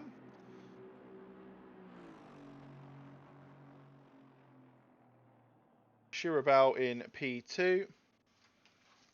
And I didn't need to change that one. Dole in P3 then. So let's turn the podium names on. He says, turn the podium names on. There we go. Press the magic button. Oh, F for F Sakinski. I thought this puts it in all caps. It doesn't. Let's have a little look at the driver of the day vote then. Manage. We're going to close that now. And driver of the day is going to be Jack Taylor then. Well done, Mr. Taylor. He's going to pick himself up driver of the day for race number 1. There we go then, Jack Taylor. Absolutely fantastic drive from him then. So that's it then. That's race number 1 over and done with. We're going to head to a short ad break. Hit that mute buttons if you don't want to hear it. It's only going to be a very short 1-minute ad break. And we're going to head to that now. And then we'll be back for race number 2 here at ACCSimSeries.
There we go. Can you hear me now? Can you hear me now? There we go. You can hear me now. I can see you can hear me now, which is good. Don't know what's happened there. Press the button and it normally works. Didn't work this time. But hey ho, we need to update, as I was saying here, we need to update that advert for the last race. Some of you may have seen that simracing.gp has, I've just gone open mouth like that because I've just seen my wife walk in with my milk chocolate digestives, which are mine, not hers. And she's taken them and gone to eat them. Anyway, we've seen SimRacing GP have now got Race Room on the platform, so we're going to be seeing some Race Room races coming up on Monday night. It's actually our first race. It's Rubbin is racing, which is going to be TCRs around, no, TCRs or Silhouette Series, not too sure. Around, can't remember what one I set up, to be honest, because we're doing so much organising from the SGP side of things. But we're going to see that coming out soon. And we also have now embedded, as some of you that have been since old, from old, you would have known that we had an Americas section, and that Americas section got so big that they have now created themselves their own Discord, their own community, and they're thriving over at New World Sim Racing. We've now inherited a new child, and that is Track. They are a race room dedicated, our first on Sim Racing GP, the first race room dedicated community on Sim Racing GP, and they are hosted within our Discord. So if you're interested in racing with Track, then you can hit that sign up button there. Hit the Track members button in the role section, and they will take it from there. And they're going to be offering solely race room events, and then we'll be managing the AC and ACC events going forward.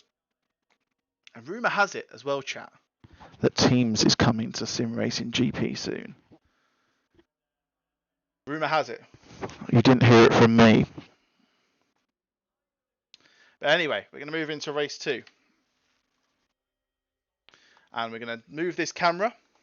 And we're going to spin it around. Thank you very much for the follow, Andy Nico. And Chill in the Snow as well. I missed that one. We're going to move the funky camera around through the cars. And we're going to bring up the grid names for race number 2. And we start here. Fabio Sakinski and Jack Taylor. P1, P2 in race number 1. P1, P2 in qualifying. And we've got David Cox behind them with Daniel Durrett in P4. Andy Bahan and Esposito and Pavel and Shirabal make up the top 8. Andrew Hearn then. Ginetis Spartacus, Alvin Strom, Brian Dow, Torsten Jadka, Canbury Long, Roundtree, Wilson and Martins. And then we've got Birch, Zach, Fernandez, Walker, Ericsson, gap in the grid, still not sure who that is. Daly, Faneri, Allen and Bambawashe, Cube, Grace hopefully not trying to get a pit penalty this time. Hodge, Daly, Wang, Rayner, Neves, Gardstig, Luque, Scholtens. And then at the back of their grid, we've got Griffel, Bell, McKenna, Darunen, Gino, Fernandez, and Nemeth then. These guys, like I said, in the start of race number 1, picking up a grid penalty. Get some funky camera action now. I've just noticed I forgot to dole down my video settings. We've been taking some screenshots for some projects that you'll see coming about soon. Again, another secret. We've been partnered with Grid Finder, and we've been accepted as a community part of their system. So you'll see some of that on social media soon. Check us out on gridfinder.com. Yeah, I forgot to turn the graphics settings down, so you get these fancy graphics with a little bit of screen tearing that are made for screenshots instead of racing. But hey ho, we'll make do amend, and we jump on board with the onboard of Andy Bahan in the Super Ape to Corsa. So many secrets, and do you know what we've not had and what you've not asked for? A prediction.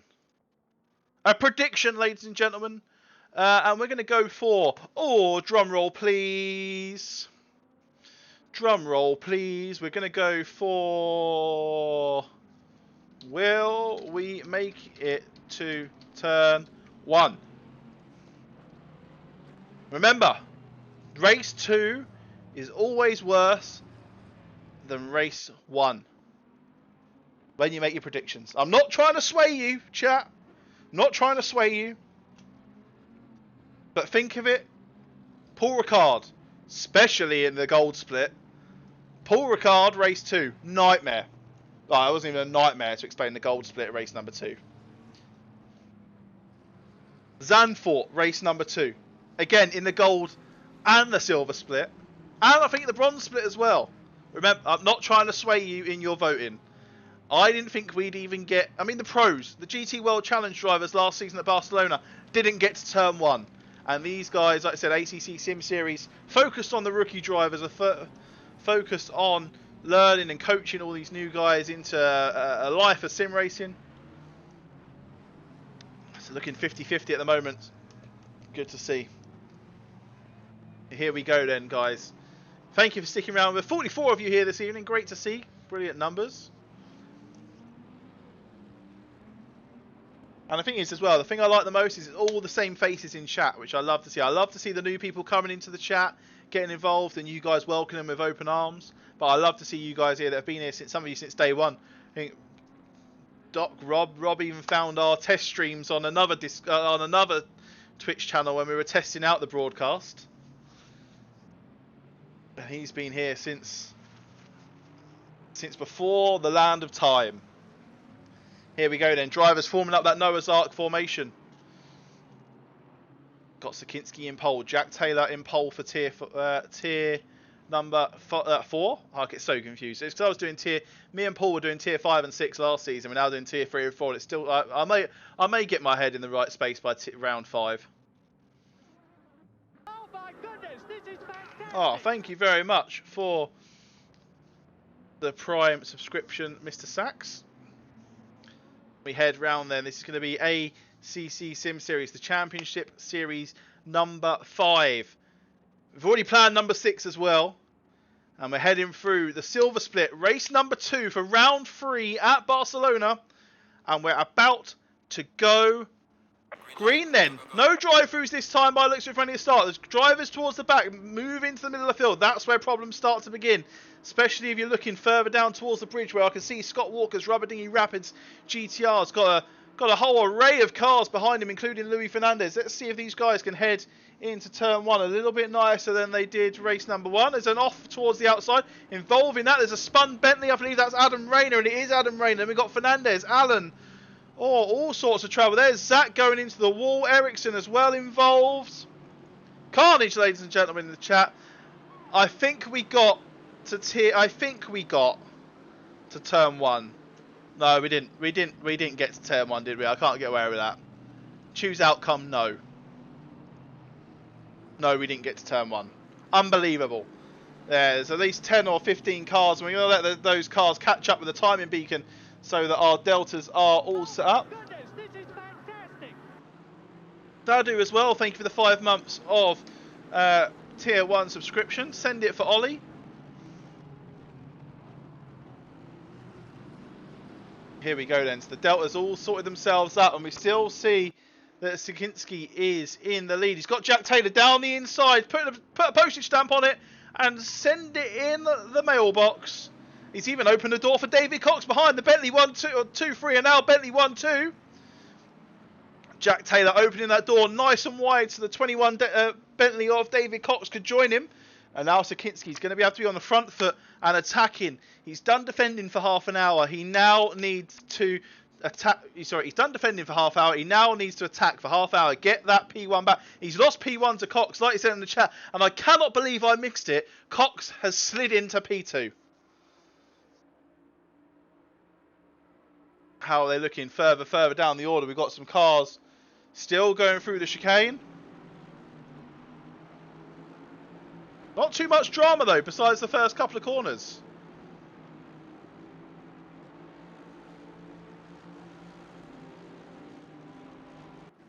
Some drivers making big improvements though. Joe Grace being one of them. First race in ACC Sim Series this evening. Qualified in 29th.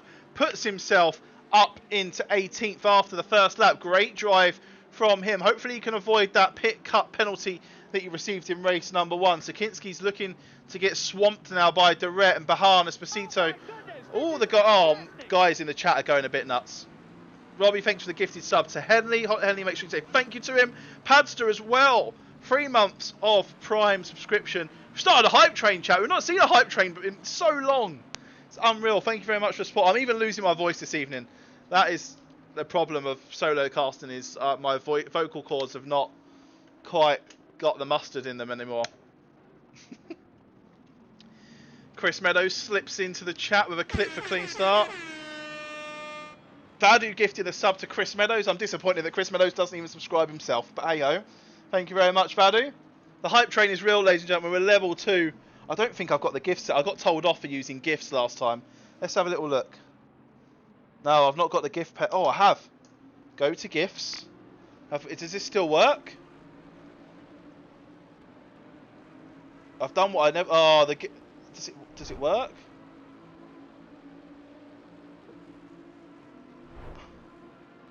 It does work. It's a bit dodgy. we're on a hype train, ladies and gentlemen. As these cars flying down the start-finish line there. It's Jack Taylor leading from David Cox. Sakinski's falling off the pace behind.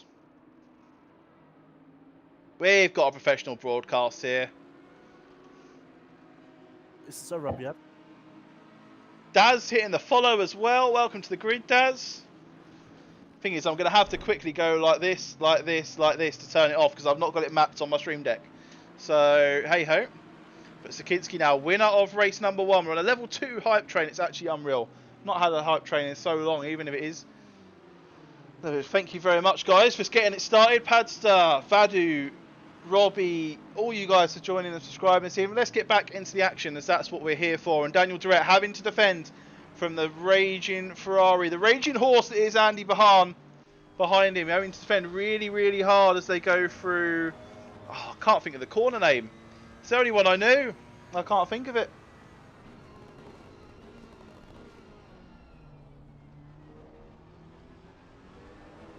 Oh, he catches himself on the sausage, but that more straightens the car. Pit window open. Let's see who goes for the bold strategies this season turn around. Remember, Pavel pitting on the first lap that the pit window was open in race number 1. We'll have to see if there's a call in the chat that Sakinski may have put the wrong tyre pressures on. We'll have to see if he pits early to try and clears them. He doesn't. So he goes round for another lap. Does anyone head into the pits early doors? Pavel's gone round, so he didn't like the strategy for race number 1. He's decided to go for something else in race number 2. And Andy Bahan now in P4. We know he likes Ascend going into T1. I think he's far, far too far away for that Ascend in this lap. And all the cars behind are concertinaing up. We can have a little look at the action further down. Say further down. It's this middle pack again. It's these guys are all stuck together. It's further up than that, Dan. What are you playing at? Shirabal, Hearn, Pavel, Dow, Stroms. Names that we remembered from race number 1 that have been pushing to get themselves into the top 10 for race number 2. And Alvin Strom seems to be... Alvin Strom is probably at the back of the pack here with these guys. Still holding on, which is good to see. David Long trying to get onto the back as best as he can. And Alvin Strom, this is his inside cockpit view. And you can see the amount of cars in front, the potential positions he can gain if cars make mistakes.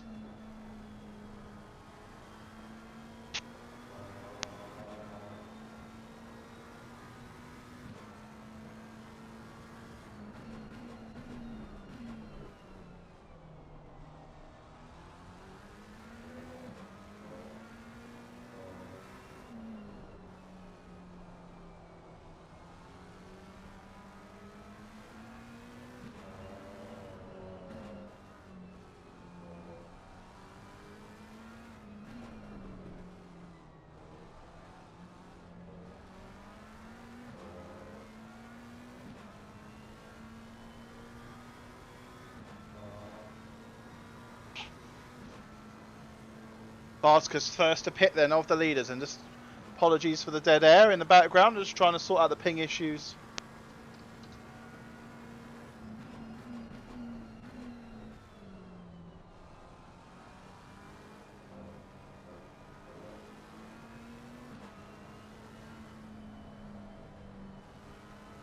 Alvin Strom still sitting there. Looking down the inside now then of Brian Dow. Can he get the move done? That's not Dow. No, that's... Is that Jadka again that's gone for an early pit and has found himself in the I got an emote as well.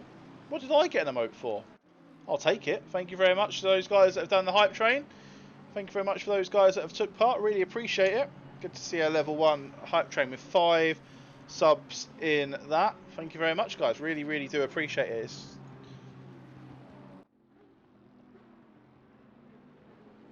Let's have a little look at what penalties we've got coming on board then. We've seen a 15-second penalty for Wang. That is for turn 1. So Wang was the driver that was involved. Oh, look who's off to the side there. These are all back markers, I believe, that are pitted early. Especially that yellow Lamborghini. I don't recognise them from being up the front of the action. The one I did see having a bit of a mare was David Long again, I believe. He had a bit of an issue. He stuck behind the... Is that 66 Lamborghini there? It is the 66 Lamborghini, playing a little bit of silly buggers there with David Long, who decides to pit.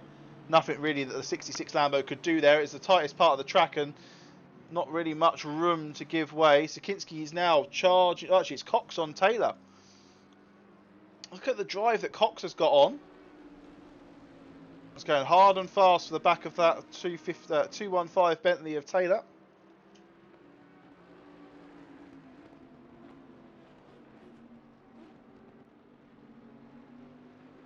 And I have noticed you will get some screen tearing when the camera shoots through trees.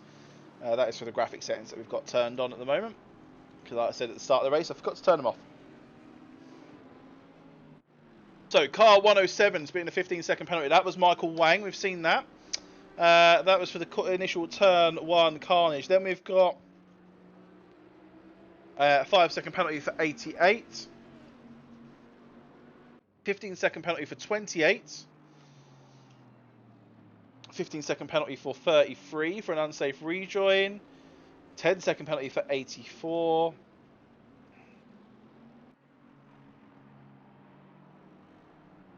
And another 10-second penalty coming in for 84 as well. Not too sure who 84 is. Simon Gino then, looking to pick himself up in a culmination of about 20 seconds of penalties. Ah, Paul's in the chat. Paul, you just missed the hype train, man. We had a level 1 hype train going and everything. I'm single Pringle in it. Oh, look at this battle here. Chirabal, Hearn, a Pavel. I believe he's all for position. Oh, Pavel goes and enters the pit lane, and that's going to open the doors up then for Chirabal to chase down Andrew Hearn. He's got Esposito in front of him, so these guys are all for position. Look at the gaps on the delta on the left-hand side. 3 tenths, 4 tenths for P5, 6, 7, and 8. Andrew Hearn looking to get a little nose on the inside. Doesn't manage to get it done. Gets himself slowed down. David Cox, though, is still piling the pressure on Jack Taylor at the front of the order. Jack Taylor really slippy coming through the middle part of that sector.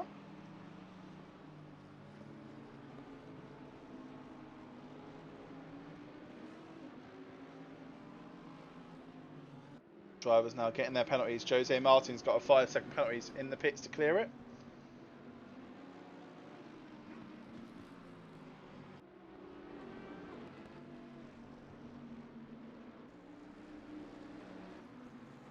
These are your front three then. This is Taylor, Cox and Sakinski.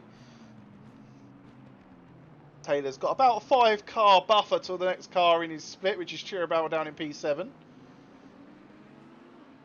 And these front three now are driving away from the pack there. 4 seconds to the good ahead of P4, which is Durrett.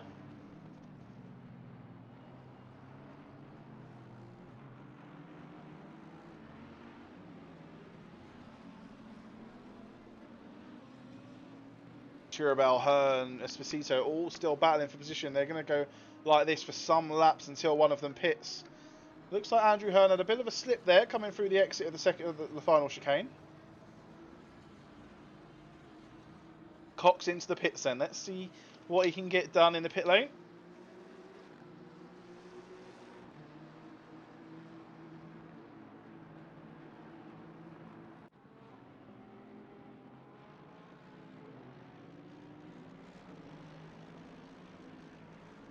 Oh, who is that there in the Bentley getting that slowed down to go into the pits?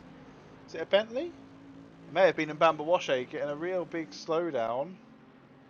Mbamba Washe's in. Who's that pitting behind? Is it Schultens?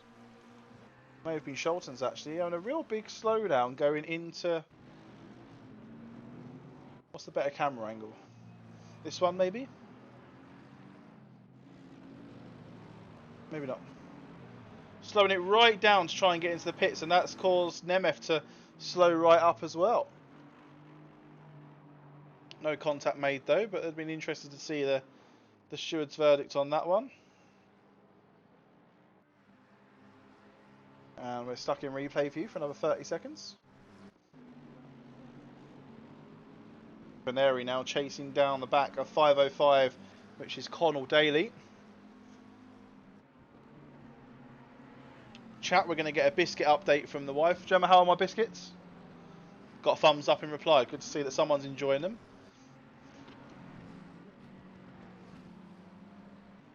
I've lost my mouse, chat. There it is. The mouse is back. That means I can have a little look through the camera action then. Arian Faneri qualified in 25th, chasing down the driver who qualified in 32nd, which is Connell Daly. And then a car that qualified in 30th, well, I didn't think qualified, I think had a grid penalty. Back at the pack was Stefan De Royen. Finds himself up into P12. Obviously, we're out of that pit stop rotation at the moment. Cox was the first of the leaders to pit, and he finds himself down in 20th then. So there's about 19 cars left in front to pit.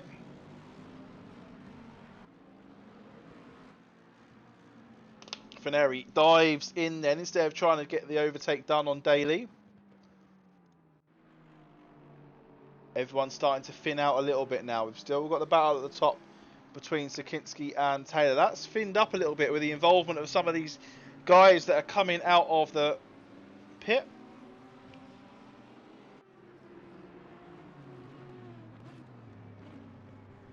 Scholten's then moving off to the right to get out of the way of the leader. How can he move off the driving line so that Sakinski can come on through? Not quite yet.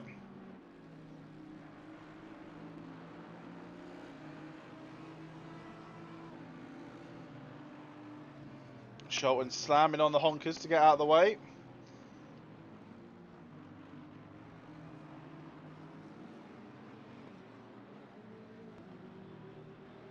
Next battle then is between Shirabao and Hearn. Both these guys looking for a top 10 finish in the race. 9 minutes left of the pit stops then.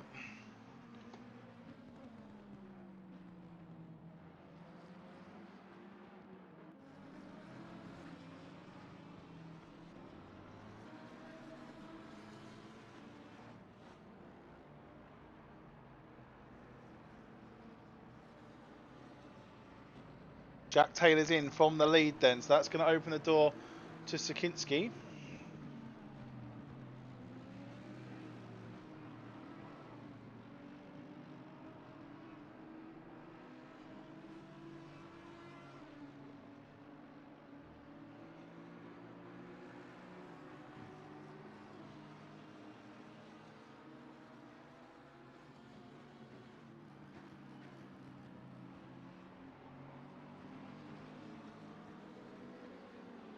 Daniel Durrett then is chasing down as best as he can Sakinski, who's a couple of these cars in front.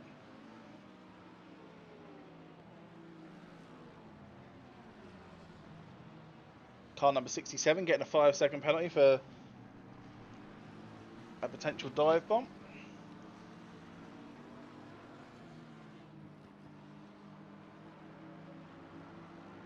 Paul, you'll be happy to know I just reported someone for a potential pit entry cut. If it happens, I'll let you know.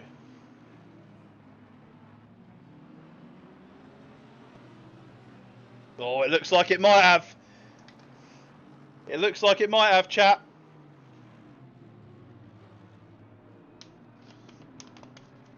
If it is, it was audacious. It was audacious. I just want to work out if it is or not. I don't want to wrong anyone wrong anyone more than I already do. But there was a very substantial pit entry cut that I caught on the broadcast. I don't know if anyone else did. It involved a certain Ferrari.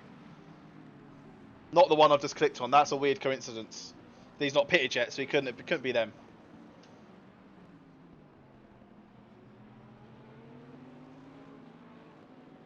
Oh! Has it happened, chat? I think it has happened, chat. I can see his car number.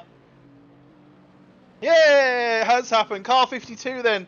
Alejandro Chirabal massively substantially cutting the pit entry line. It looked a bit audacious.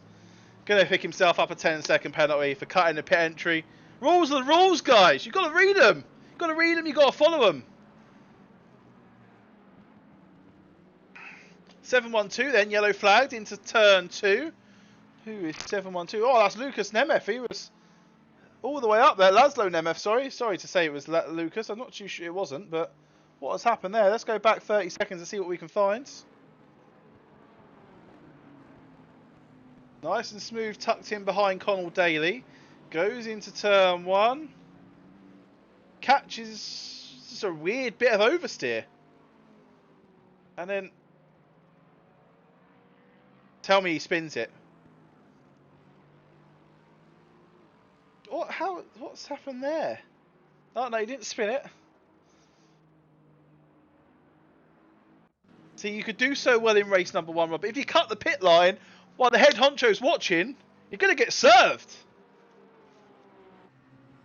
Give us a biscuit then, Jem. Don't be eating them all by yourself over there. Jack Taylor out of the pits. It's about a second and a half. That can't be right. No, he's massively jumped Sakinski. It's just the timing beams haven't cut themselves up yet. What am I watching? Hang on, he has jumped him. So Sakinski's had a great pit stop and has jumped both Cox and Taylor in the pits. Sakinski's back in the lead then with 9 minutes left to go. The gap is around a second to Taylor, around 2 seconds. Oh, who's that off in front? It's car number 25. Not too sure who that was. She's still not giving me any biscuits, chat. It's not like my own biscuits. She's too busy ordering clothes, chat. It's all that hype train money that you've just distributed. She's already spent it on clothes.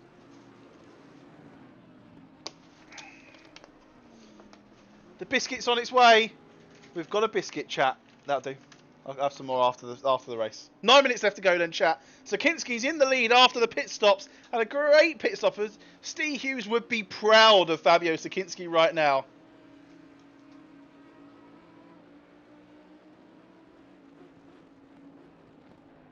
I would Padster, but I can't go back in the replay I can't go back on the replay that far, if that makes sense. If you're in the Discord and hop into the lounge chat, I'm sure when a lot of the drivers hop into the lounge chat after the race and do a lot of sort of a post-race review. So they look at all the incidents themselves and give their own opinions. A lot of the drivers that are racing on track at the moment. So if you are in Discord, feel free. You can even mute yourself. You haven't got to hear the ramblings and the crap that some of our drivers talk about how they're not guilty of some incidents, even though they clearly send it down the side of into someone in a parked car. Adam Rayner's now the next car in front of Fabio Sakinski anyway. But essentially what you need to look for is there's white lines on the track. They go on board with Sakinski actually as he comes through the sector, and I'll try and point them out to you. There's some white lines on the track. You need to be the right side of that white line if you're pitting. So you need to be to the right of it on most tracks. Obviously Donington it's to the left and a couple of others, but you see that white line there on the right, you basically need to be over that candy stripe line, and he went straight across the grass essentially. That's what I saw anyway from the stream. And on the way out, which we'll see as Fabio comes down the start-finish line to take lap number 13 in the lead. He's still got David Cox behind. You'll see the candy stripe line there going to a firm, solid white line. The drivers on the pit exit cannot come the other side of that line, or they'll receive a penalty. This basically ensures the safety of the race. But Sakinski then is still leading.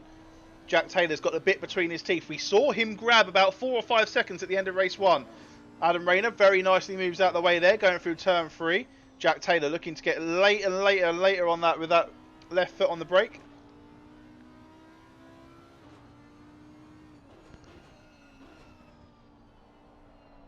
Sorry, chat, I'm now eating biscuits while streaming. It was a bad idea, they're very dry. I should have known better, chat. I'm sorry.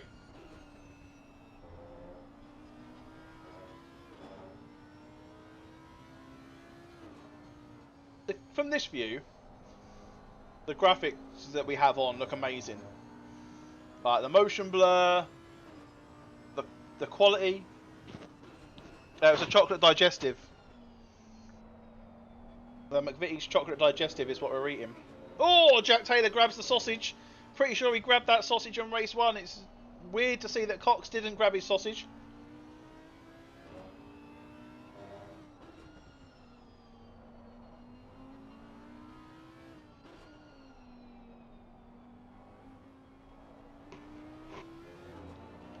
Oh, he's still really slipping, he's Jack Taylor. He's lost a lot of time there to Sakinski through the exit of the chicane.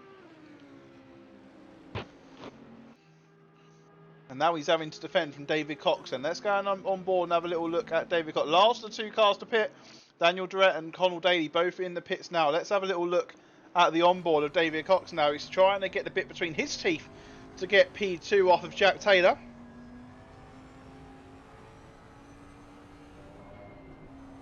Lovely bit of throttle control there, just to try and keep that nose going in the right direction, because it's quite a difficult one to do. Lots of grip laid down in this second race. This is where the battle are. You can see on the Delta on the left-hand side that middle pack is all sort of spread out a little bit now. They're not as tight and contested between sort of 5th and 15th as they were in race number 1. So we're going to stay on board here and have a look at the front three as they head into the last 5 minutes of the race. Everyone has pitted by the looks of it. The pit window is closing down.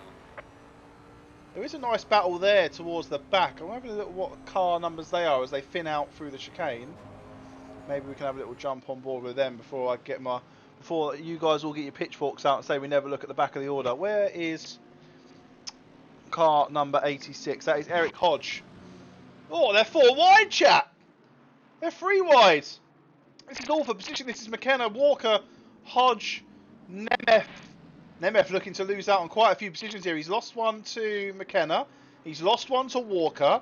He's now got Hodge. That's the bright banana liveried Lamborghini that we saw earlier on. And that Bentley of Martins has just slipped it down the inside of Cube as well. These guys all battling out for position 2, 3, 1. Oh, there's contact there. And there's contact in front. Oh, it's all ended in carnage, chat. Scott Walker's involved. McKenna's involved. Nemeth's involved. Hodge is involved. What is Nemeth doing? Just reversing off the track there?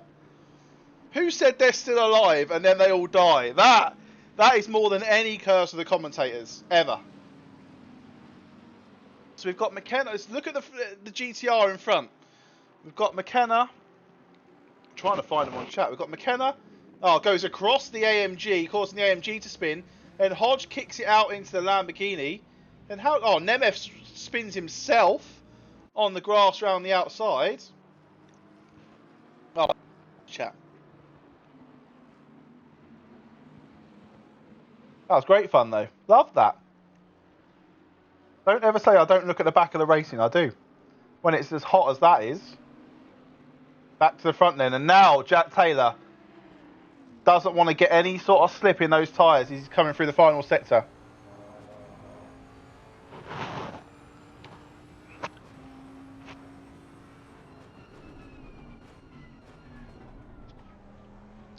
Oh, Daniel Durrett in P5's got a drive through them. That's going to take him right out of the top 10. Yeah, there's nothing on the stewarding sheet to dictate that he would have got a drive through.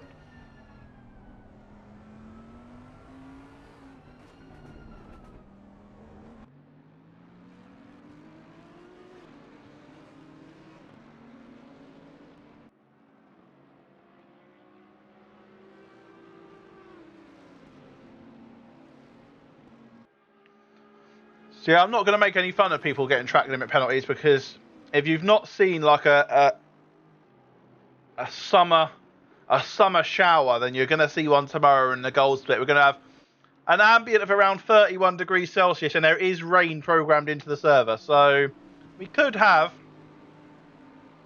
a hot, wet Barcelona. Perfect for them wet t-shirt competitions.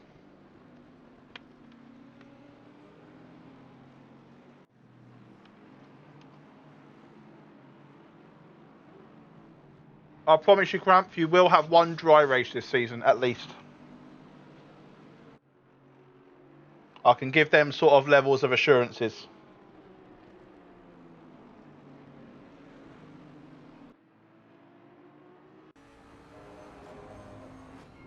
Have I missed something here? Was me high calling me fat?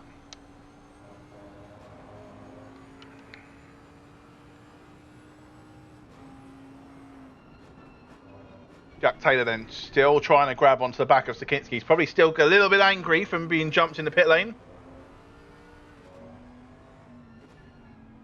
Still need to convince Julian to do a food tasting stream. If you're not familiar with the community, one of our drivers is from, or one of our commentators actually, Friday night, Julian Straza, on with Paul Glover and Lars Kastrop on a Friday night. Lives in Austria. Decided to do a food import of British food.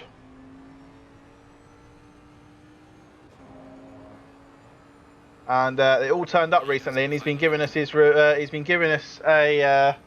a review in the Discord, and myself and a couple of other community members have been trying to convince him to do well, actually, I think it's one community member in particular, Miss McGuigan from Friday's Bronze Split, has been trying to convince him to do a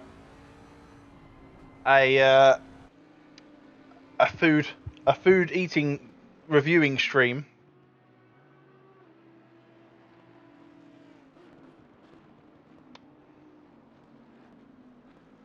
You're lucky, Mihai, that we've got a shortage on the broadcasting team at the moment, or that blue name would very quickly disappear. Anyway, back to the racing. Last lap of the race. Jack Taylor now needs to get the job done. I think that right there, and the lack of drive he got out of that corner is going to put a spoiler in the race, because he was so close to the back of Sakinski. He's just running out of opportunities now, and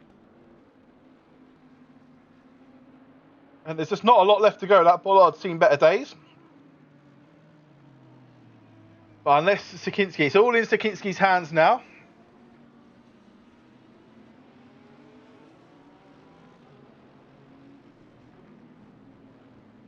If Sakinski can keep it clean, he's going to take race number 2 as well as race number 1. Jack Taylor now, you can see it. Mistakes are coming in. He catches a load of grass on the inside of the right-hander there going through sector 3. Heads into the chicane for the final time, and there's just not enough track left. And Fabio Sakinski then is round in the corner for the last time, and is going to take race number 2. Back-to-back wins at ACCSimSeries, the Championship Series number 5, Silver Split, round number 3, and it's going to be Fabio Sakinski taking the win, with Jack Taylor taking the win for Tier 4. Great drive from him overall, especially that move in Sector 3 where he opened the door so Cox could slip right through as well, helping his brothering out, with Bentley brothering. And we'll see further back down the order. What can we see? What can we see? What can we see? Alex Zach on Zach Wilson. The Zach off. And Joe Grace, actually. Great drive from him. Qualified 29th. Finishes 16th. Little light flashy. Further down the order, we've got a little bit of a battle. Thank you very much, Swizz, for the 4 months with Prime. And we're going to move over to the drive of the day vote and the podium as well. So for P1, it is, let me get the order back up on the front of the screen so you can all see it. P1 is Fabio Sakinski in the chat then. P2 is Jack Taylor. P3, David Cox. P4, Andy Bahan. P5, Alvin Strom. P6, Andrew Hearn. P7, Alejandro Shirabao. P8, Pavel. Actually, Shirabao's going to fall out the top 10. And so is Hearn. Hold fire on that bit if you're going to vote for anything. So, let's think here. Pavel is going to move up into P6. So for Pavel, it's P6. For Esposito, it's P7. For Barticus, it's P8. For Roundtree, it's P9. Oh, we're going to wait. Chat. To be fair, I can see who's got it. I can see who's... that's not going to change. We'll move over to the podium. Let's move over to the podium, ladies and gentlemen. We'll give Fabio Sakinski the driver of the day, because I cannot work out in my head who has won the driver of the day. There we go. Sakinski P1, Taylor P2, Cox P3, Bahan P4. Actually, Jack Taylor was Tier 4 and was finishing second. P2 in Tier 4 finished 12th. So superb drive all round from him. Let's get this typed out in the chat nice and quick before the server shuts down. We've got Sakinski, then we've got Cox, then we've got direct, so you got the drive through. It's now Bahan.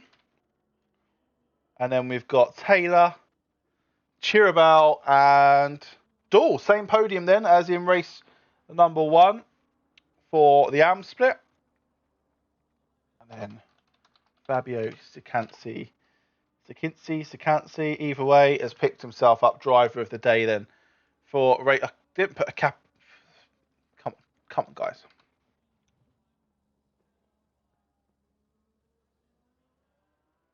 Look, I've got the sides done. The sides, it's the top.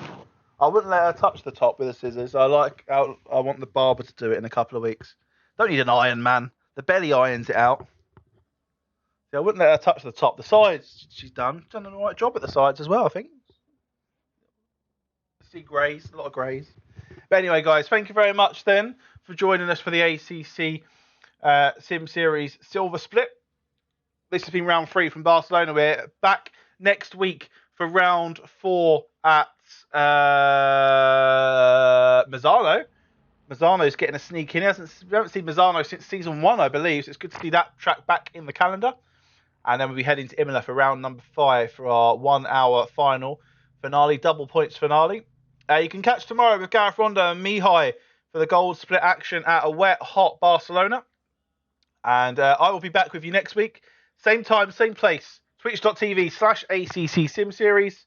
And we'll see you next time, chat. Thank you for an amazing stream. Thank you for the hype train.